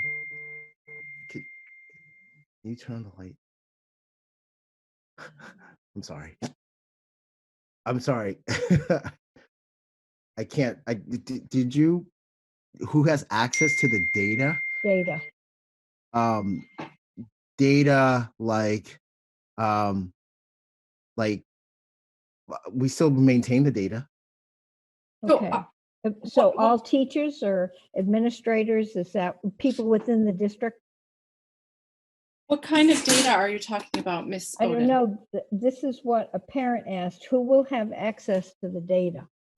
May I clarify? I think I have an idea what they're talking about. Okay. I think they're trying to specify, and this might be a question for Greg. How are we protecting kids' privacy on the internet and their long-term data and how that's available, just their internet footprint? Yep. So we still follow the regulations of HB 1612. Also, we do content filter on all the Chromebooks that go home. We can't do much about the family-owned devices, but the desktops, the Chromebooks that we supply are content filtered, so we have to meet CIPA compliance with that. So those are the guidelines we have to meet. Go ahead. So if a student chose to use a school Chromebook instead of a Chromebook that they had at home that was unprotected with our firewalls and protective software in general, could a parent assume that they would have the same privacy that they would have at the school using a school computer? You mean comparing a student-owned device versus a district-owned device? Correct. That we only can control what we have in terms of what we have for devices. So we can't control what families do with their own devices. So would that be a way that a family that maybe is nervous about their child's internet privacy, maybe they could reach out to the district to get a district computer, because it would be the same amount of privacy as they'd have on any school computer anywhere else? Well, we make sure that when people are using applications, that they don't hand the applications and the website that they visit aren't handing out personal identifiable information. So their digital footprint would be limited. So that's the state law, and also it's FERPA as well, so that they need to follow for the applications they use. So just to clarify, when students are using their own devices and they're accessing Google Classroom, their data is still protected or not protected? Well, so there are two different things. There are two different Googles. There's a Google personal use, and there's a Google for education, which is the one that we use. So that is protected use. So okay. Yeah, Google for education does not sell any information, but Google for personal use does. So like our regular Gmail account do sell personal information. Okay, but our students are using the Google Classroom application, which is different than the regular Google. Correct. Yep. Okay. Yep. Okay. Did that answer your question, Ms. Oden? I hope it answered. It wasn't my question. It was a parent, and I asked them to watch tonight to see if their question was answered. Okay, so if they have further questions, they can email, and then we'll forward it along to the appropriate person. And then I have Ms. Ziem with her hand up, then Ms. Johnson, and then I don't know if we need to circle back to Ms. Brown or not. So, okay, so Ms. Ziem. My question was, do we need to make a motion on the April 6th date that Ms. Fitzpatrick gave us? Can you hear me? I can, and I don't know the answer to that question because it's an internal kind of thing. Would we need the question is, do we need to make a motion to say that the that the trimester ends on April 6th and the new trimester begins thereafter? Or is that something that the district just can do on their own without a motion of the board? Does anyone have any insight into that? Oh, wow, there's a whole bunch of silence. Ms. Johnson. Okay, if that's an internal thing that we never make a decision on that before, why would we make a decision on it now? That's my thought as well, but I wanted to reach out. I wouldn't make a decision. I mean, that's administrative decision. It doesn't fall in our laps here. I wouldn't make a decision. And since I have the floor right now, I want to know, Dr. Moseley, what's going to happen to students that never log in and don't participate on this in the remote learning? A good question. I think we have to take it on a case-by-case basis. I'd rather say that, well, if that we're going to try, I say try the best we can to get some clarity onto why those kids are not logging in.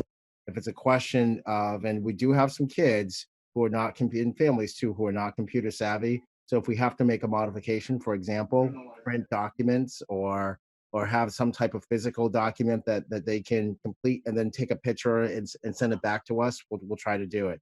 But I like to stay positive and say that that's the intent is to not have that, but we also have to be prepared for that. And so, I'll have to review it on a case-by-case basis and come up with a plan on that. But it's a good question. We have to be realistic about it. And then I know, I'm sure you maybe answered that mother's question about the unexcused absences with her son. I didn't answer it, but I did see it. So I guess the question there is some families are electing not to participate in remote learning or electing to create their own daily schedule, and that maybe it isn't, we're not going to touch all 7 middle school subjects today. Maybe they're going to do half of them today and half of them tomorrow because that's what works for their shared computer space or their, particular family situation. And There was Yeah. some background to that, there was some discussion at the building level with that particular parent. Part of what I would hope that, before it comes to before the board, that there would be some conversations with the teachers and the principals, and, it would stay at that level so that there's clarity and understanding. I think that there's been some, correspondence as we head to this board meeting around some concerns, and all of them valid, no doubt about it. And some of them I don't have the answers to. But also too, I think it's important that the principals also hear this too for the first time, because it gives them an opportunity to say, you know what, Donna, this isn't working, or Garth, I've heard concerns about this from this parent group, and then they can make adjustments on the fly as well. So I totally understand parents' concerns. It's new. Teachers' concerns. They've been parents who sent things to the mayor's office as well, and the mayor's office has forwarded to me as well. So I totally get it. It's and understand, and I just want to clarify it for the public. We didn't mandate this. This came from the state. We inherited this, and we're just trying to do the best we can under inheriting this directive. So I just wanted to make sure, Dr. Moseley and Mrs. Raymond, that things don't come to us if they don't have to come to us at this point, that we kind of work everything out with the parents and the students so everybody's comfortable, and we can hopefully this will be as smooth as it can be. Right, we didn't ask for this. It got mandated by the state. We're behind on a lot of our own work that we need to do. I've been having people complain to me, where's your budget? I said, well, Yeah, good point. we've got something right now. The budget doesn't have to go through to July. I said, right now we've got to make sure that our students are in school and learning. We've got mandates from the state, so you have to put things in perspective and prioritize everything. And so like I said, I'd rather not have to have the board step into any of this, because I have confidence that you and the administration can clear this up and get this going. There's bumps in the road, like we all know there's going to be, but I figure within another week and a half, then all of this hopefully will be as smooth sailing as it can be. We've got to stay positive with this right now. So thank you. Thank you, Ms. Johnson. I couldn't agree with you more. And so for those parents out there who have these kind of situations where they're individually uncomfortable, Dr. Moseley, is it your advice that they go to the classroom teacher and then to the principal? Either way, either or. And what we did last week, and Stacy, if you're there, I think Stacy's here, is that we deliberately made several postings right before this was rolled out. We made the recommendation for parents to reach out to the teacher first, but we recognize that parents are working and things are just difficult. We also published a list of all of the principal email accounts there, as well as their contact, an event that they just wanted to contact them directly. It just gives them 2 point of contacts. And honestly, they're on the ground. They can answer those questions immediately and quickly, faster than I can in some cases, because of just, the teachers and the principals are monitoring and grading and getting back to these assignments. So that would be the best course of action. And just bear with us. And I agree with everyone here. This is just new territory that we sailed on. And to use Marsha Bagley's, analogy, and Marsha's there, we're building an airplane, we're still flying. So. Yep. Okay. Yes, go ahead, Ms. Johnson. Thank you. I forgot to ask. As far as special ed, I read a little. I know that's a beast all in itself. But I'm concerned, special ed, what's happening with the transportation, the schools, how is it being worked out with special ed? Are we still paying for schools? Are we still paying for busing? If the students are here and they can't go, where they're supposed to be? Well, I think Marsha, you there? I can see you. I am here. Oh, so Marsha and Dan, I'm smiling. I'm just saying, take it away. So first, I just want to say that I am very proud of the work that all of my admin team and all of the special educators and related services providers have done in Nashua. We've worked really hard to try and ensure that we continue to provide FAPE to all of our students, and FAPE is the free and appropriate public education that is mandated. I just saw I Heather's. saw that. I saw someone jump in the background. That's why I'm laughing. Yes, I apologize, everyone. I'm in my dining room. My family's trying really hard to give me space, okay. but you know, I have kids. These things happen. So along those lines, I want to thank everyone for all of their hard work. It's been a huge undertaking because there are so many things to figure out, not just for regular ed students, but then for our special ed students. So Ms. Johnson, in terms of your question, I think you're referring to our out-of-district students. Yes. So our in Massachusetts, when they closed, they had the directive that they did not have to continue to provide FAPE. And that has since changed. That came on Thursday afternoon. The Department of Ed in Massachusetts changed that directive. So now they do have to provide FAPE. So we've been working with the out-of-district schools to provide us. We've asked them to provide us with their plans for the service, the continuation of services they plan to provide our students. And then depending on the responses as we collect them, if we feel that it's still appropriate given what we know about the students and the students' abilities, then we may take action to request amendments to the contract. But at this point, we are collecting that information from the out-of-district schools. And our students who are residential, they are still receiving education as they did the week before we closed. Okay. Ms. Brown? Is there any concern for the health and safety of a student that would have to get bussed across state lines into a health, like a pandemic hotspot? We are not providing transportation. So the out-of-district schools are they're all closed. The residential portions of the schools remain open, and educational staff is going into the residential facility to provide those services in the residential school. Thank you. Anyone else on special ed? I don't see any hands. So that moves us to the There's update. one more hand. Oh, I'm sorry, Ms. Brown, go ahead. At our previous board meeting, thank you, sorry. No, that's okay. You would ask maybe support from the board at the state level for us to reach out to ask for some ended. Is that something that you still are seeking the board's assistance on? Is that something? Okay, Ms. Brown, you're breaking up going to make some significantly. actions?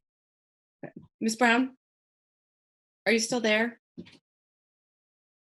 Oh dear, I think we might have lost her. She froze out. Yeah, she did. She was asking about talking to the state regarding the legal requirements for delivering special ed services. Go ahead but and I go missed to somebody else. My internet just cut out. Oh, there she is, and now she's gone again. Sorry. Oh wait, you're back. Sorry, I was just gonna say you can go to somebody else. It seems like my internet's cutting out. Okay. So along the lines of the state timelines, I think is what she was asking about. I think so too. OSEP, who is our federal Office of Special Education and Programming, is not being lenient with the timelines. They've pretty much said they will not be. However, we are in the district following the CDC and Office of Civil Rights guidelines to say no face-to-face evaluations at this time due to the health concerns. So we have at least alleviated that issue, that we're not following, that we're not going to be completing face-to-face evaluations. We also are not going to be bringing any students into our buildings for any services, as has been recommended by the Department of Ed, due to the fact that it's also a very significant health issue if we were to bring students in. And it's also, it points out that those students have special education requirements versus their regular education peers. We are continuing to have meetings virtually. We've done them via Zoom. We also have conference call options. We use Google to meet. So we do continue to meet the deadlines that way. All of our staff who are very dedicated to ensuring they're making all of these deadlines are really working hard to make sure that they are still staying within the timeframes. But we also understand, and parents have been very understanding about what's happening now. and the difficulties that we're facing with making sure that we're meeting all of our guidelines. But we're working on getting all of the meetings that were missed during that closure week rescheduled, and we are continuing to hold meetings as we would, except in a new platform. Marsha, could you talk a little bit about your work with Steve Bennett and just kind of getting a list together of some concerns? Sure. So we work with Wadley, Starr and Peters. It's a attorney's office in Manchester. Steve Bennett is the attorney that works with us directly, and he and I are developing a list of pitfalls that we're going to be facing because of this closure, not just us in special ed, but 504 and ELL students as well. But we're working on developing, basically saying, these are the areas that we're going to struggle with, and that we will until we're able to meet students face to face again. These are our areas that we are going to fall out of compliance in, or that we'll be losing revenue sources or funding for. And these are some of our significant struggles that we're going to be facing while we try and ensure equity for all of our students. You talk a little bit about the charter school too? Sure. So our students who are in charter schools who require special education services, we need to continue to provide those services. So we've been working with the two charter schools that are, one's in Nashua and one's right over the border into Merrimack, to ensure that those students have access to our Google Classroom account. So that has been a bigger undertaking than we would have imagined, because those students don't necessarily have our responsible user guidelines signed. So tracking those down and then determining if they need equipment or a device, and then figuring out how to get a device to them has been a challenge. But getting them all into Google Classrooms has also been, we've been working on that last week, and well, today's only Monday, so today too. Ms. Johnson? Thank you. This isn't the same Steve Bennett who used to work for the city, is it? It is. Oh, okay. I've known him for years. He knows special ed very well. Yes. I just want to, and I don't need an answer right now. It can be emailed to us. I just want to know what's happening with the cost of the busing for special ed, and also in the district here where we're not using any busing. So that doesn't have to be answered right now. I'm sure Mr. Donovan is going to take a little bit to give us some information on that. Thank you. One more thing I just want to add is that once this emergency is over, we're going to need to have a plan devised to ensure that we have meetings for all 2,500 of our students, that we move forward with all the testing that we're missing, and that we have discussions with all of the families about the services that may have been missed during this time. So this, right now, it's a big undertaking, but once we go back to school, it's going to be an even bigger undertaking for all of our staff as well. So I just want people to keep that in mind, that unfortunately when the emergency is over, it's not going to be back to normal for special ed. And once, just to kind of piggyback what Marsha said, once we're done with Steve Bennett, I'd like to forward it to the board, just the correspondence, and just to get any commentary or feedback that you see fit in terms of concerns or any questions as well. That's fair enough. Okay. All right. Thank you. And so Ms. Brown is back. Welcome back, Ms. Brown. So the next item on the agenda is regarding the update on COVID-19, the Nashua South Emergency Hospital. We already talked about the cleaning and disinfecting of schools quite a lot earlier, so I don't think we need to go back to that. And then an update on the lunch program. So Dr. Moseley, could you tell us what's going on with South?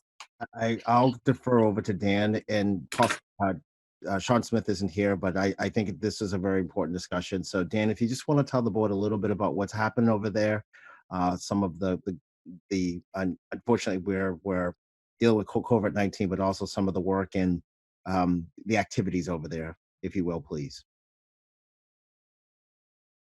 Daniel? Okay, the South High School, the rotunda, which is the entrance facing the highway, And the two large gyms and the bathrooms near there, that corner of the building has been sort of taken over for, it's called an alternative care site.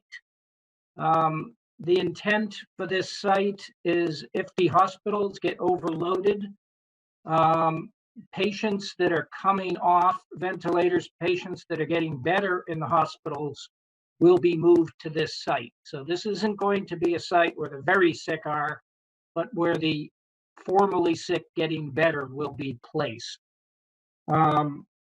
This has been working on this for about a week and a half now with the National Guard and the state. And it's in pretty good shape right now. There's some electrical work that needs to be done,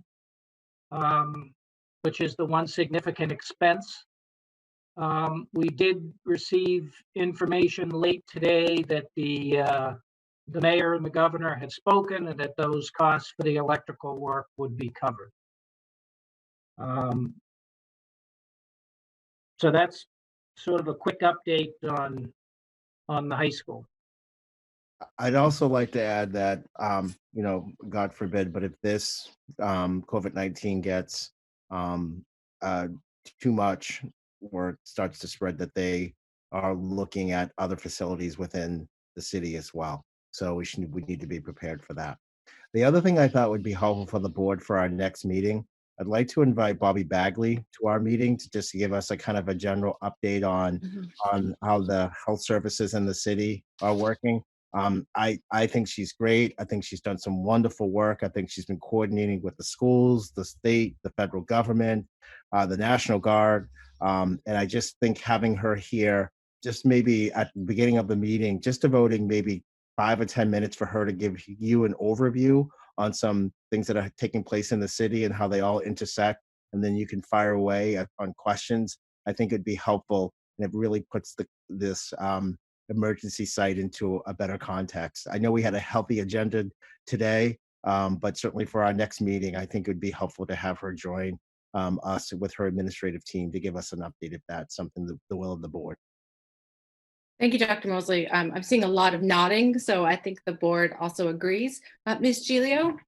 Yeah, I just wanted to comment on what a proactive thing I think it was to turn over the high school and to look ahead far enough and not to be reactive. My son, who lives here with 2 small children, was a little concerned, thinking that it was kind of a scary thing, but I assured him that I felt like the city and the state was being very proactive in making sure they had a plan before things got to the point that they are, and where my other child lives in New York City. So I wanted to thank everyone involved. Thank you. Thank you, Ms. Giglio, and really best wishes for good health for your child in the city. That's very stressful. Okay, did anyone have any other questions regarding the South or cleaning, disinfecting of the schools? I think we covered that. Ms. Timmons. Oh, you're muted still, Ms. Timmons. Oh, there you go. Okay, I just have one question. Is the school being utilized now, or it's just laying dormant until we need it? It's not being utilized right now. It's set up, but it's not. There's no patients there. Okay, thank you. Okay, thank you, Ms. Timmons. And so regarding the lunch program, I know that there have been quite a few changes over the last week. Gigantic thank you to everybody working on that in the United Way and 68 Hours of Hunger. So I'm not sure, Dr. Moseley, are you giving us the update on where it stands now? Good. I'm not actually. Dan can give you some update. Okay. Thank you. Thank you, Mr. Donovan. Okay. All right. Food Service has been doing a tremendous job. Dahlia Daigle, who's the director, and her crew have done a great job. But basically, they are providing breakfast and lunch they're preparing breakfast and lunch at 7 schools, and they're also preparing some at a satellite, and there's 4 other locations. So basically, there's 11 of the 17 schools where you could go as a parent or a child to pick up a lunch. The first week they did it daily. Last week they did it Monday, Wednesday, and Friday, so you could take 2 lunches. Okay. To give you an example of some of the numbers, in the first week we gave out 5,098 breakfast and lunches. Last week we gave out 7,877 breakfast and lunches. And also this week we've added bus routes where we've taken one of the blue city buses and they run a route. There's one that went today. There are 3 more that will be going on Wednesday. So that's something that the United Way reached out and said there are pockets of the city where people are having a hard time getting to the schools. We sort of bring the lunches to them. So our food service staff is preparing lunches. The volunteers come and pick them up and they put them on the buses and then they deliver them to the various locations. I think, excuse me, each bus route has about 4 or 5 different stops. Oh, I am blown away. Any questions on that? So does anybody have any questions or comments? Ms. Ziem and then Ms. Bishop. I guess my question would be, do we have any expense in that? That number is staggering, almost 8,000. And I have to think that has to be expensive. Is that going to cut our budget? Come on, Mrs. Ziem, I wouldn't spend money we don't have. No. Actually, that will be covered by the good answer. federal government.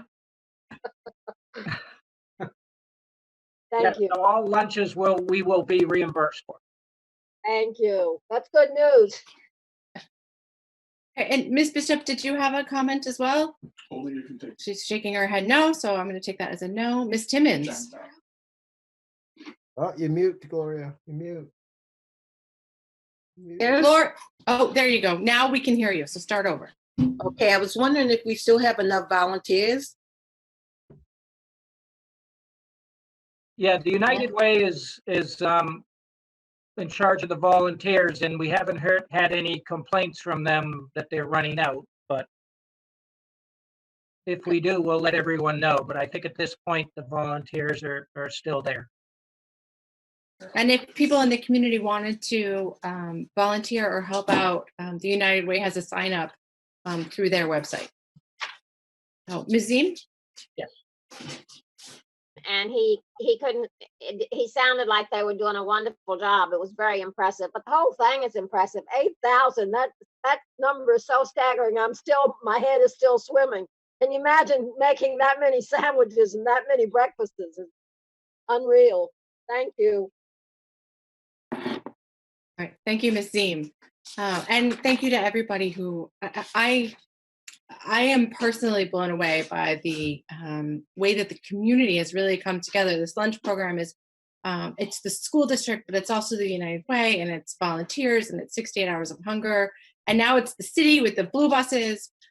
So we're fairly urban for New Hampshire, and we have a lot of need. And I love that people are coming together to make sure that our kids have their basic needs met during this time. So thank you to everybody. So moving on, the next item on the agenda is discussing whether or not we are going to have the April 27th to May 1st spring recess or not. Is that correct, Dr. Moseley? Correct. So I know there's been some discussion around this. Part of what I was thinking, I'm just making the recommendation to the board, and the board can have a discussion about this. We've heard different things in emails. I was thinking perhaps maybe creating a survey for our teachers, and then sending that out and getting that feedback, and that would give us a better sense of what's out there. That's just my suggestion, but certainly, there are districts who have decided that they wanted to work through the April break and then end school 5 days earlier. There are some schools who have honored it and basically said there's not going to be any communication online or mailing, so to speak, during the April break. So I just wanted to throw that out to the board and, perhaps give you some data to think about. It's very similar to what we did my first year here around the last day of school and getting some feedback on that. So for discussion. I'm on mute. Okay, Ms. Bishop, then Ms. Ziem. So my 2 cents on the April vacation, and this is coming from my house and kind of the other families that I'm friends with, is if we do April vacation and people aren't home and parents aren't home, at least when the kids are doing their schoolwork, there's some structure. I worry that the kids being home this long and a whole week of having nothing to do is going to decrease motivation and is going to, I don't know, I think it just might stun something. So if we kind of keep this momentum going, if we interrupt it, we may have a hard time getting kids back on track. But that's just my 2 cents. I like structure and routine, so I'm always for that. Thank you, Ms. Bishop. Ms. Ziem? I think I would like to agree with Dr. Moseley in that this is a lose-lose for us. No matter how you vote, half the population is going to be mad at you. So from my perspective, if this gives them the deciding factor and they have to be mad at each other and not us. So I'm taking the coward's way out on this. Thank you. Thank you, Ms. Ziem. I like it. Pass the buck. Ms. Brown and then Ms. Oden. I'm going to pass to Ms. Oden for a minute. Ms. Oden. Okay, thank you. I just wanted to say, I think when we had the snow day issue, and I thought, oh, good, we won't have that this year, and now we have a bigger problem. We involved the parents in the survey. Do I remember correctly, Dr. Moseley? And yes. And in all fairness to our community, I think we ought to try to get a survey for parents so that they feel they have had been asked how they feel about this, because they, in a lot of ways, see their own special needs, what they have, what their work schedule and whatever. But I think we ought to, in all fairness, involve the parent in this survey. Right. Thank you, Ms. Oden. And now back to Ms. Brown. And then Ms. Johnson after. Ms. Brown, you're on mute. Thank you very much. So I tend to think that we shouldn't wait until the last minute to make this decision. I think we are elected. We have a job to do. I think we have a pretty good perspective on what's going to be best for the students of the city. This is a unique situation where it's not like the teachers have been working really hard through this whole time. The first week was difficult for teachers, parents, students. They're trying to the teachers are trying to work to alter their curriculum. Parents are maybe working their job from home and trying to put food on the table and help their kids. Students are learning a new thing, and they at least had structure in their day, their week before. They'd go in, they had a schedule, they get to do that. So essentially what we've created now by bringing everybody home and putting us all in this huge transition period at once is a whole city of trauma families. And we talk regularly about how the families in trauma situations have a difficult time when we leave school, and those few days before winter vacation when they know they're going to be gone for several days, and then how long it takes them. It might take them a week to get back on schedule after we've transitioned back into school after winter vacation. So I think that we are moving in the right direction with the remote learning. I think we're finally starting to get some legs. We're getting some momentum. We're moving. If we talk about doing this for the next 3 or 4 weeks, it's just going to get better and better, and have teachers improve and the students improve and get used to it. And then all of a sudden, we're going to pull the rug out from everybody on April vacation, and they'll be home for a week. They won't have anything to do. The families that would have been maybe had the finances to go on vacation, they won't be. I fear that we're actually going to crank up again the kids that are like, well, or the families that think we've been quarantined for a month, so it'll be fine for us to set up a play date now. We might actually be facilitating people to break the social distancing rules by not finding some way to engage them in some way each day. And my kids, and I think everybody's kids, are getting so much gratification out of reaching out and seeing people on screens. It is not the same. You will never replace a real classroom teacher, a real human body. That is not what this is. This is triage. But I think if you all of a sudden take that week off and pull that out from under them, I think it's going to be pretty devastating for a lot of people. And I'd like to make a motion now to go ahead and cancel April vacation. So we have a motion on the floor to cancel April vacation and go straight through. Is that correct? Second it. Seconded by Ms. Johnson. And can I speak on her motion? Yes, I think Ms. Brown just spoke on her motion, and then I think Ms. Timmons will be next. I was supposed to be next, I think. No, after you, sorry. Oh, Ms. okay. Johnson, you Okay. speak, and then Ms. Timmons. I Okay. just wanted to acknowledge that I saw her hand. Okay. I just want to say that Ms. Brown is 100% right. I mean, we're going to break the cycle here. We've got everybody moving into the right areas. They're beginning to sit down. They've got a routine going. And the trade-off is they're going to get out of school hopefully 5 days earlier after everything. And that might be the biggest reward at the end of the tunnel here because of all the grueling schedules that they've had right now. This is a lot for everybody to undertake. Like I said, I don't have a family. I don't have kids in the house, but I can only imagine what it would have been like with my 3 kids trying to get all of them on the computer and get them taught. So I think the routines here, and let's keep the momentum going, because I think come June, when the weather's warm, everybody's going to be happier, and you can't go anyplace. You can't go on vacation. You can't travel anyplace. So I agree with Ms. Brown. Thank you. Thank you, Ms. Johnson. Ms. Timmons, and then Ms. Bishop. Okay, thank you. Ms. Brown have a really good point. However, I think if we get that survey out quick and let a buy-in with the parents and the teachers, I think we have a better response. And one way or the other, I'm okay with it. But I think the survey would be a better way to go at this particular time. And if Dr. Moseley could say, if he can get the survey out, it's just the beginning of April. We haven't even got to April 1st yet.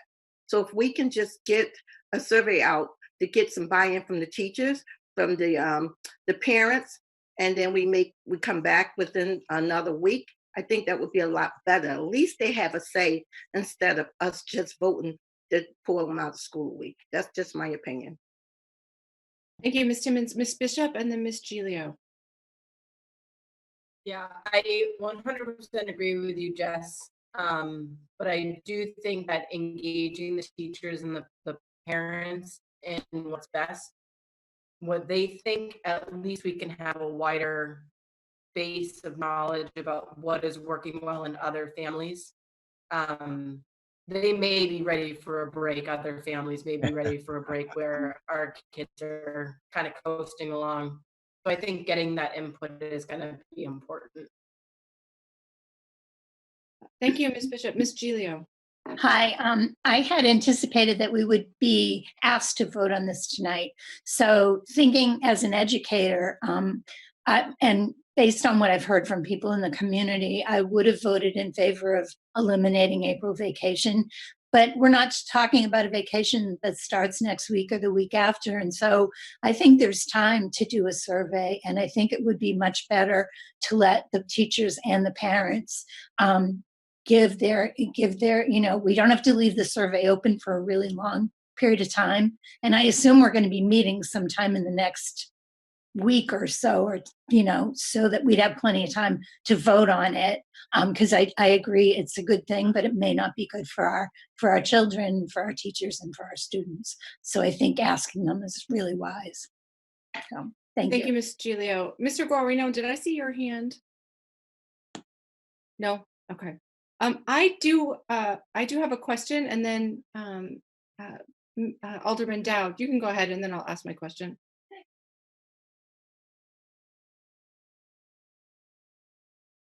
You're on mute, Mr. Dowd. There you I know, go. I had to unmute it. Whenever your motion is made, I would just add to the motion that you continue to pay people to the end of that same date. So you're not doing two motions and two discussions. You can get it all done in one. Doesn't have to be now. You want to go ahead and ask the teachers. You probably have a better foundation for making the decision. So it's up to you guys.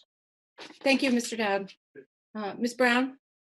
So Mr. Dowd actually brought up the second part of why I think this motion should be talked about right now, and I think it's a good reason to vote on it. We can actually alleviate the need to discuss paying people during April vacation. I realize that during traditional circumstances, the food service workers and the paras may not be expecting pay during that week anyway. So some people have been justifying not canceling the week or not canceling April vacation because those people would not normally be getting work. However, a lot of those folks also go get side work during those particular times. They might be working part-time, they might be working in a childcare situation, something like that they don't normally work on. So if we're not going to pay, it's going to cost us more if we choose to pay those people during April vacation that are not usually on our salary, or they will be suspended from a week of pay. Does that make sense? If we use our current model where we're paying people who would normally be getting paid right now, and then we don't cancel April vacation, those people will go for a week without pay. If we cancel it, they will have pay until the end of the school year. Because right now they can't go out and get their side work. Okay, thank you, Ms. Brown. So my question, and I don't see any other hands, my question is regarding how this affects our end of the school year. Have we gotten any guidance from the state saying that we can do this? Because I know in the past we've talked about, like, let's get rid of February vacation, or let's do this, or let's do that. And the answer has always been, no, you can't not have February vacation. Because that's the one that that comes up in conversation a lot. So is there any guidance from the state regarding are there requirements that we have this vacation? And then if we do eliminate it, is there any guidance from the state that we would then be allowed to have that week to get done on June 12th instead of the 19th? Because I don't want to take a vote and then have to go to the 19th and not have money for that week. So does anyone know? Dr. Moseley, you're on mute. Madam President. Oh, Dr. McKinney has something as well.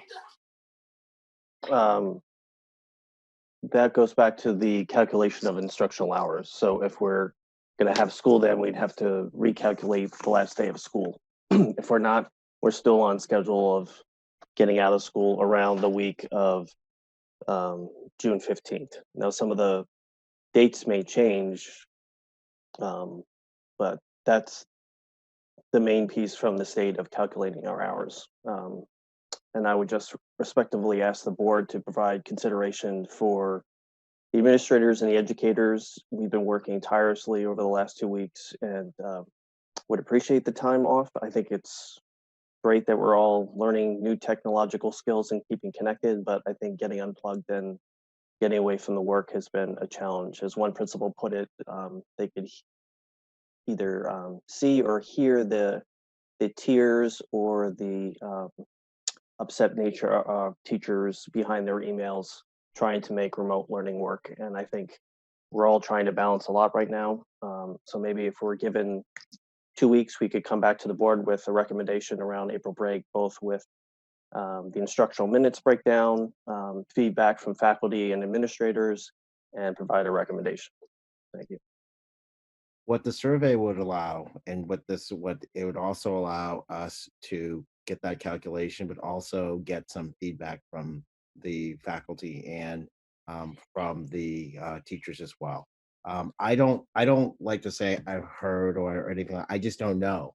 But I also think that it's important to get that direct feedback. Personally speaking, I think that there's some mixed emotions about this I think we're in new territory here. I mean, you know, what is calculating number of hours in a remote environment like this? I think we're in new territory. I think it's important to have a discussion and to broach it here at the board level, because there are other communities who are doing this. And so you know, rather than having the gossip or just having it out there, I think it warrants a public discussion and see what happens. I don't have either way, however people would like to vote. Okay, thank you, Dr. Moseley. I have Ms. Bishop and then Ms. Brown. So my phone just blew up with a bunch of teachers, paras, and parents, paras, and teachers that were all like, no, give us our April vacation. Don't take it away. So just want to acknowledge that my phone just blew up. Thank you, Ms. Bishop. Ms. Brown?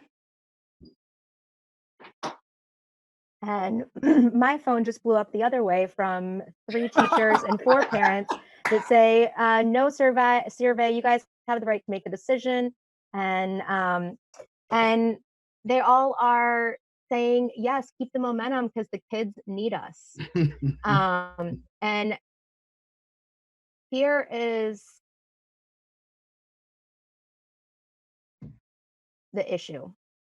If we wait around on this and we drag our feet, that's exactly the response we're going to get. We're going to get 50% of the people or 47% of the people saying, this is the worst idea ever. Then you're going to get 50% of the people saying this. And then there's going to be a Facebook blow up of people manipulating our gut instincts. I think that this board has been elected for a reason. I think we're the right board for this job at this time in history. I think we know what the right thing to do is here. And I think by dragging our feet for another 2 weeks, and then we're going to have to facilitate another meeting, and then we're going to talk about it because it'll be at the bottom of the agenda. And I think I think we have a chance to make a stand right now and do the job we've been elected to do. And I think we should do it. Thank you, Ms. Brown. And I didn't say thank you earlier to Dr. McKinney and Dr. Moseley, but thank you both. Just for reference, I see you, Mr. Goren, you'll be next. Just for reference, our next regularly scheduled board meeting would be April 15th, which in my opinion is cutting it very close for people to figure out what to do. So were we to wait, we would need to, I would suggest not waiting until the next meeting on the 15th. Mr. Guarino. And do you want heads or tails? Just kidding. I agree. I agree. We need to keep the momentum going. Wow. And I think hopefully once this whole thing blows over and in June, they'll actually be out of school earlier, and that might help families, because then if we don't have to do social distancing in June, having my fingers crossed, it might actually make it better for families and they'll be able to get that energy out. But I think we should keep the momentum going. And you're 100% right, Ms. Brown. We were elected to make those tough decisions, and not everybody's going to like us. And we should make that decision now. We don't really have a lot of time, and I think we need to vote on it now. Okay. Are you calling the question, Mr. Guarino? Calling heads or tails. If someone else wants to speak on it, that's fine. But if you want to take a vote, it's up to the chair. Okay. Alderman Dowd had his hand. Mr. Dowd. Yeah, just as an added point to consider, and again, I'm not part of your board, but I can tell you that Merrimack is seriously considering it right now. Doing away with vacation. Okay. Thank you, Mr. Dowd. Ms. Brown, can you restate your motion for me, please? I didn't write it down properly. My motion was that we cancel April vacation. Okay. Yeah, it was very simple. She moved to cancel April vacation, and Ms. Johnson seconded. Okay. All right, so, I'm sorry, who was trying to speak? That was me. Okay, go ahead, Ms. Bishop. Just kind of looking at the teachers union Facebook post right now, I really feel like they want to be involved in this before we make any decisions. Well, So, Wanted to point that out. so just as a matter of record, we don't usually allow people to interrupt with their public comments. However, you know, we do listen to the Well, I public. think we're making a debate about something that affects a lot of people. Agreed, totally. I'm just saying. So I see Miss Oden and then Miss Johnson, but I do want to remind people that it's 3 of 8. We've been meeting for a long time, so please try and keep it brief. And then after Miss Oden and Miss Johnson, then I'm going to ask that we either have a motion to table or we vote on it. Like those are our 2 options at that point. Oh, I'm sorry, Miss Ziem, were you waving at me too? Okay. Miss Oden, Miss Johnson, Miss Ziem. Wait, Did you hear me? No, I'm mute. Thank you. Hear me. no. Am I the one speaking or is Naseem going? Let's let Ms. Ziem, because I think she was Okay. trying to interject. I have been muted, I think, because I've said several times to call the motion. I think we could go on forever like this, and I just think we need to do what we're gonna do. Okay, I think what happens is when people aren't speaking, they get muted, and then you have to actually click unmute to be heard on your. I don't know how to do that, but I'll learn this week. Okay. Thank you. I'll turn all my phones off when I learn how to do that too. Okay. All right. It's at the bottom left-hand corner. So Ms. Ziem was trying to call the question.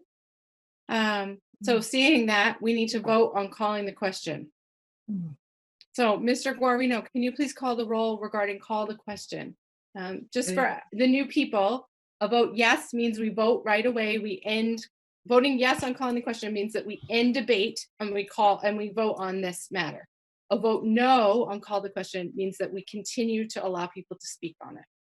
Okay? Mr. Okay. Guarino. Okay, on the vote to call the question, Mr. Guarino votes no. Ms. Johnson, No.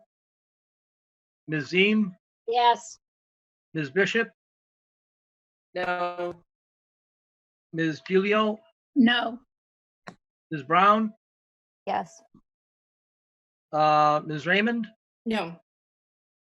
Ms. Oden, No. Ms. Timmons. no. I have 1, 2, 3, 4, 5, 6, 7. The noes have it, so we continue discussion. Okay, and so I had written down Miss Oden, Miss Johnson.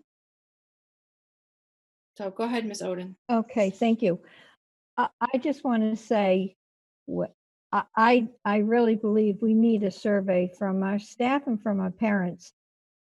If this got voted on tonight, I would have to say no, because I haven't heard from those people. I know we heard from a few teachers, mostly high school teachers, but we haven't heard from more teachers and we haven't heard from parents. So I couldn't have supported it. But when it comes back, I very well may support it. But I just want the input from the people that have been on the front lines of this, our teachers who have worked incredibly hard. Every parent that has written us, whether they had concerns or not, complimented and praised our teachers. And I think we owe it to them, and I think we owe it to our parents. They're the ones that are working through this too. There's a lot of stress. I'm not sure where it will come out. Might be half and half, and it will be a tougher vote for us. But I think we owe it to the people in our community, our school community. So that's, as I said, I don't know. As I said, I hoped we would avoid a tough question like snow days. This is even tougher. So that's all. Thank you. Thank you. Right, so Miss Johnson. Thank you. I agree with Ms. Brown. We were elected to make these decisions. I've made tougher decisions, debating $100,000 for 4 hours and $1 million passed immediately. But what I don't like is I just got an email, better shouldn't make the decision without asking the union. That just came across my Outlook account. So I guess my question now becomes, I better shouldn't make a decision without the union. What do we need to get from the union? Do we need to bring them into this conversation right now because we're going to change the date? Or are they going to go after us for unfair labor practices or anything because we made a change of date? I don't mind taking the heat on this. I think that we need to make a decision. You know, our next meeting is on the 15th. You know, that's a short window between then 27, that's 12 days. Not, I mean, that people are going anyplace, but the teachers need to know and they need to have their curriculum done for what that period to follow everything through and with the students.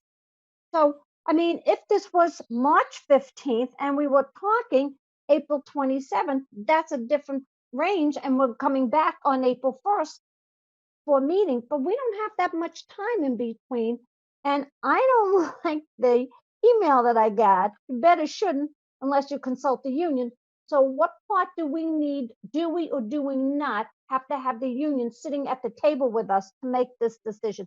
Plain and simple, because I don't want to, if we make this decision, I don't want the union come back and say, hey, you made a decision without our input. We're not going to allow it to happen. So then we're wasting our time on a vote, and we discussed this for what, 15, 20, 30 minutes, and then it's going to come back and the union is going to stop us. So, and if we're going to do a survey, then we have to have a date certain to be back, and then we might have to call another special meeting just to vote on this. So those are really our choices right now. Thank you. Yes, thank you, Ms. Johnson. I think you're right as far as our choices. So we have two options at this point. The first option is that we go ahead and vote on this issue. The second option is that someone makes a motion to table the issue until, and then give a date that Dr. Moseley would come back with the answer to the question of the union contracts and the question of the survey results. Ms. Johnson. I'm sorry, not Ms. Johnson, Ms. Brown. I'd like to call the question. Okay. Mr. Guarino, again, yes means we vote, no means we continue debate. Okay, on the call the question, Mr. Guarino votes no. Ms. Johnson, No. Ms. Ziem, Yes. Ms. Bishop, No. Ms. Gilio, No. Ms. Brown, Yes. Ms. Raymond, No. Ms. Oden, No. Ms. Timmons, No. the noes have it.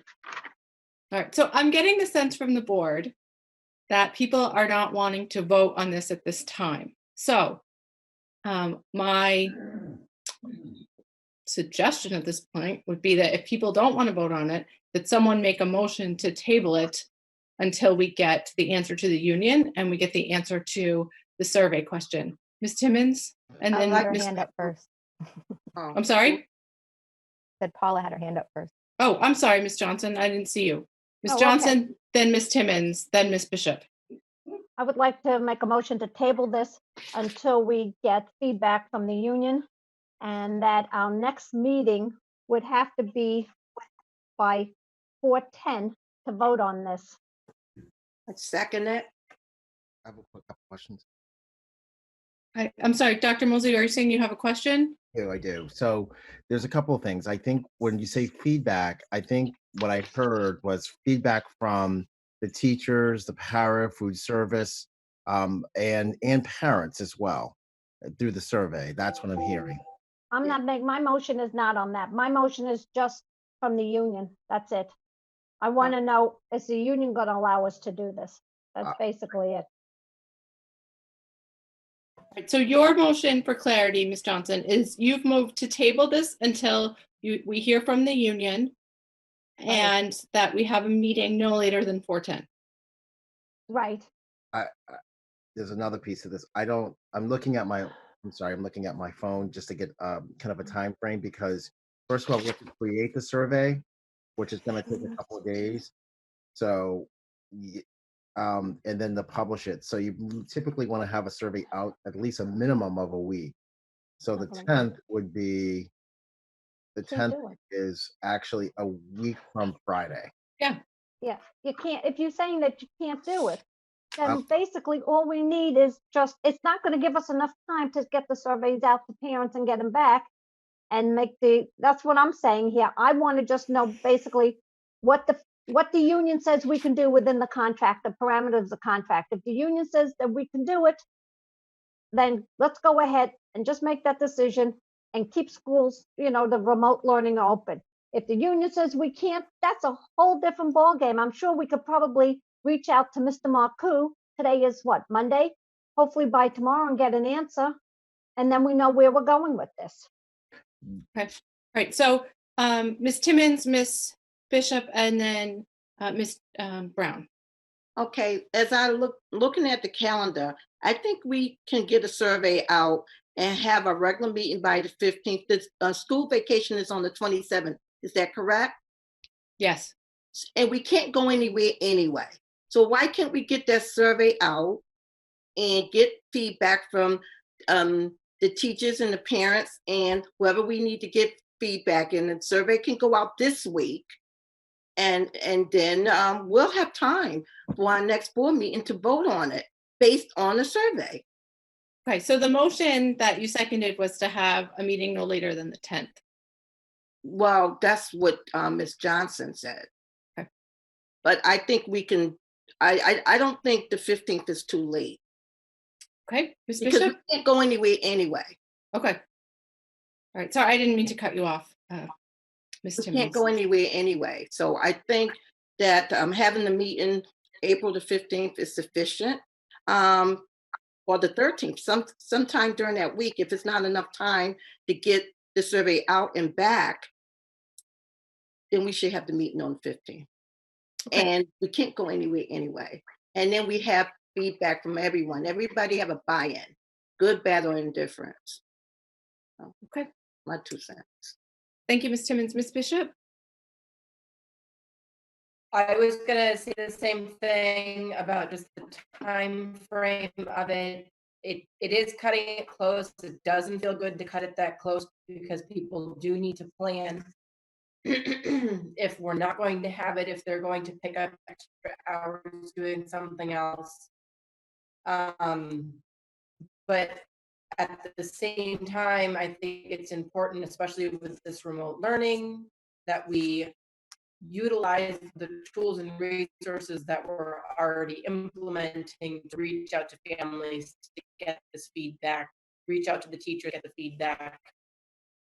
And what a great opportunity for civics lessons for kids and voting and being a part of your community. But I think given the timeframes that we have, I think I would like the 10th, but I think the 15th is good enough. Thank you. So where do we stand? I'm sorry, I muted myself. Ms. Brown? So I have a couple comments to that. I agree that the 15th it's too late.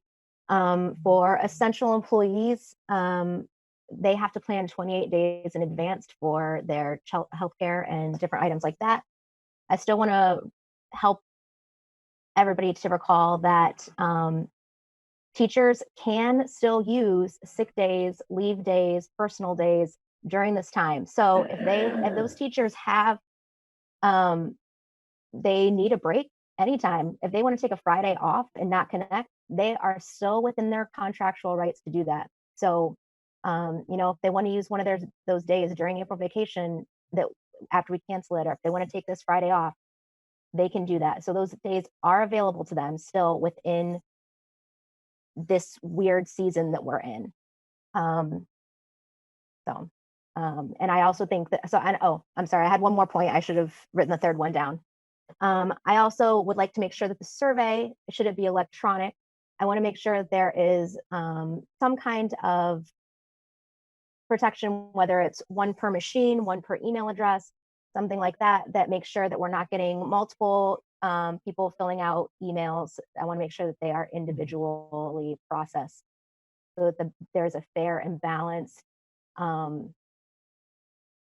If it's a survey, obviously if it's an internet survey, it's never going to be completely accurate, but I want to have the closest to accurate information that we can get.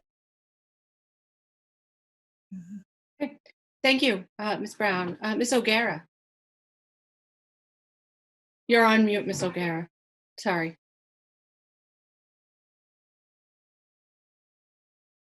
I can't unmute you.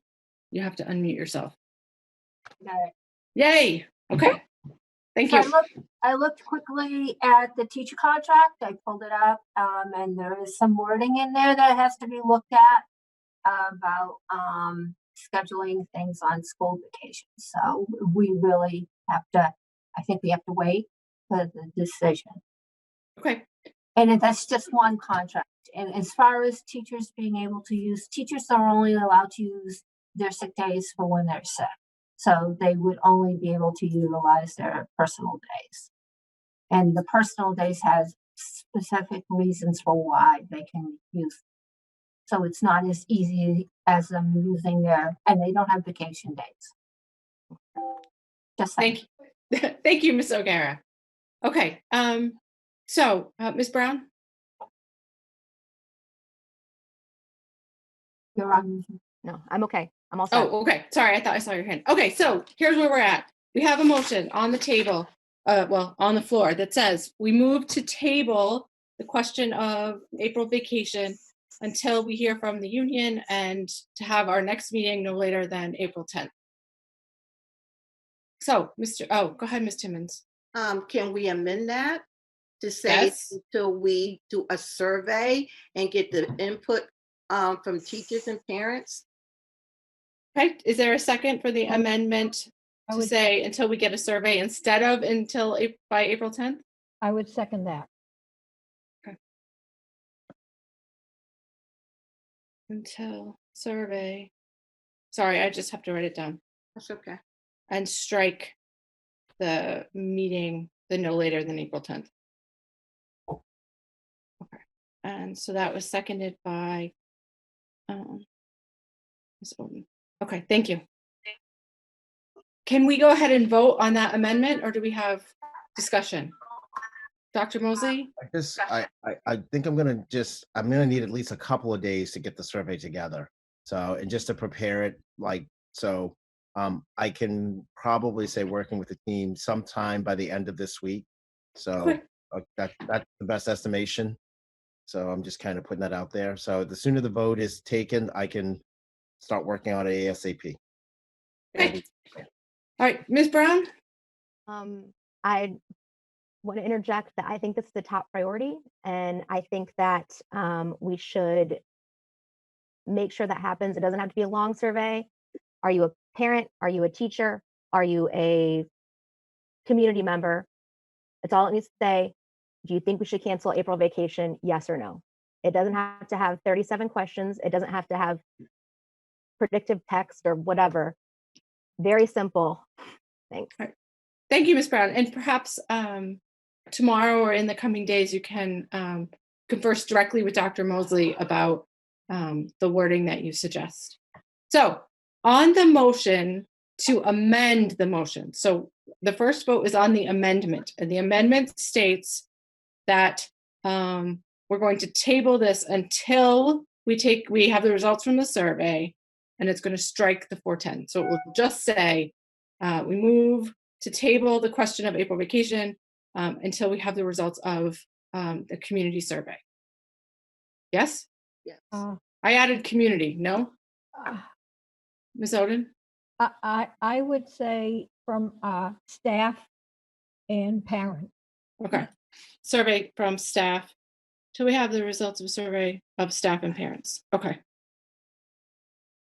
We just want to make sure that we have it correct. Ms. Johnson? Are we going to vote? So do you want to just add in there the union also? Oh, well, we don't need the union anymore because we know what's in the contract, but we still have to talk to the union to Mr. Marcoux, so you should add in there.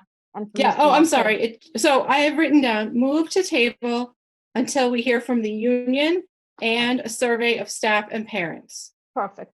Perfect. Okay. So on the amendment, yes means we do the survey part. No means we give the deadline of 4/10. Does that make sense? Okay. So Dr. Moseley, Mr. Corvino. Okay, on the amendment, Mr. Guarino votes yes. Ms. Johnson, Yes. Ms. Ziem, Yes. Ms. Bishop, Yes. Ms. Gilio, Yes. Ms. Brown, No. Ms. Raymond, Yes. Ms. Oden, Yes. Ms. Timmons. Yes. Motion carries 8-1. Okay. And now this is going to feel strange because we just voted on the amendment, but now we need to go back and vote on the whole motion. And the entire motion now reads, we move to table until we hear from the union and a survey of staff and parents, period. I'm sorry, move to table the question of April vacation until we hear from the union and the survey of staff and parents. I'll second this. Okay, so that's the original, it doesn't matter. Okay, so on that motion. This is a motion to table it, right? Yes. Okay. With the correct word, all the wording now together correctly. Okay. On the motion, Mr. Guarino votes yes.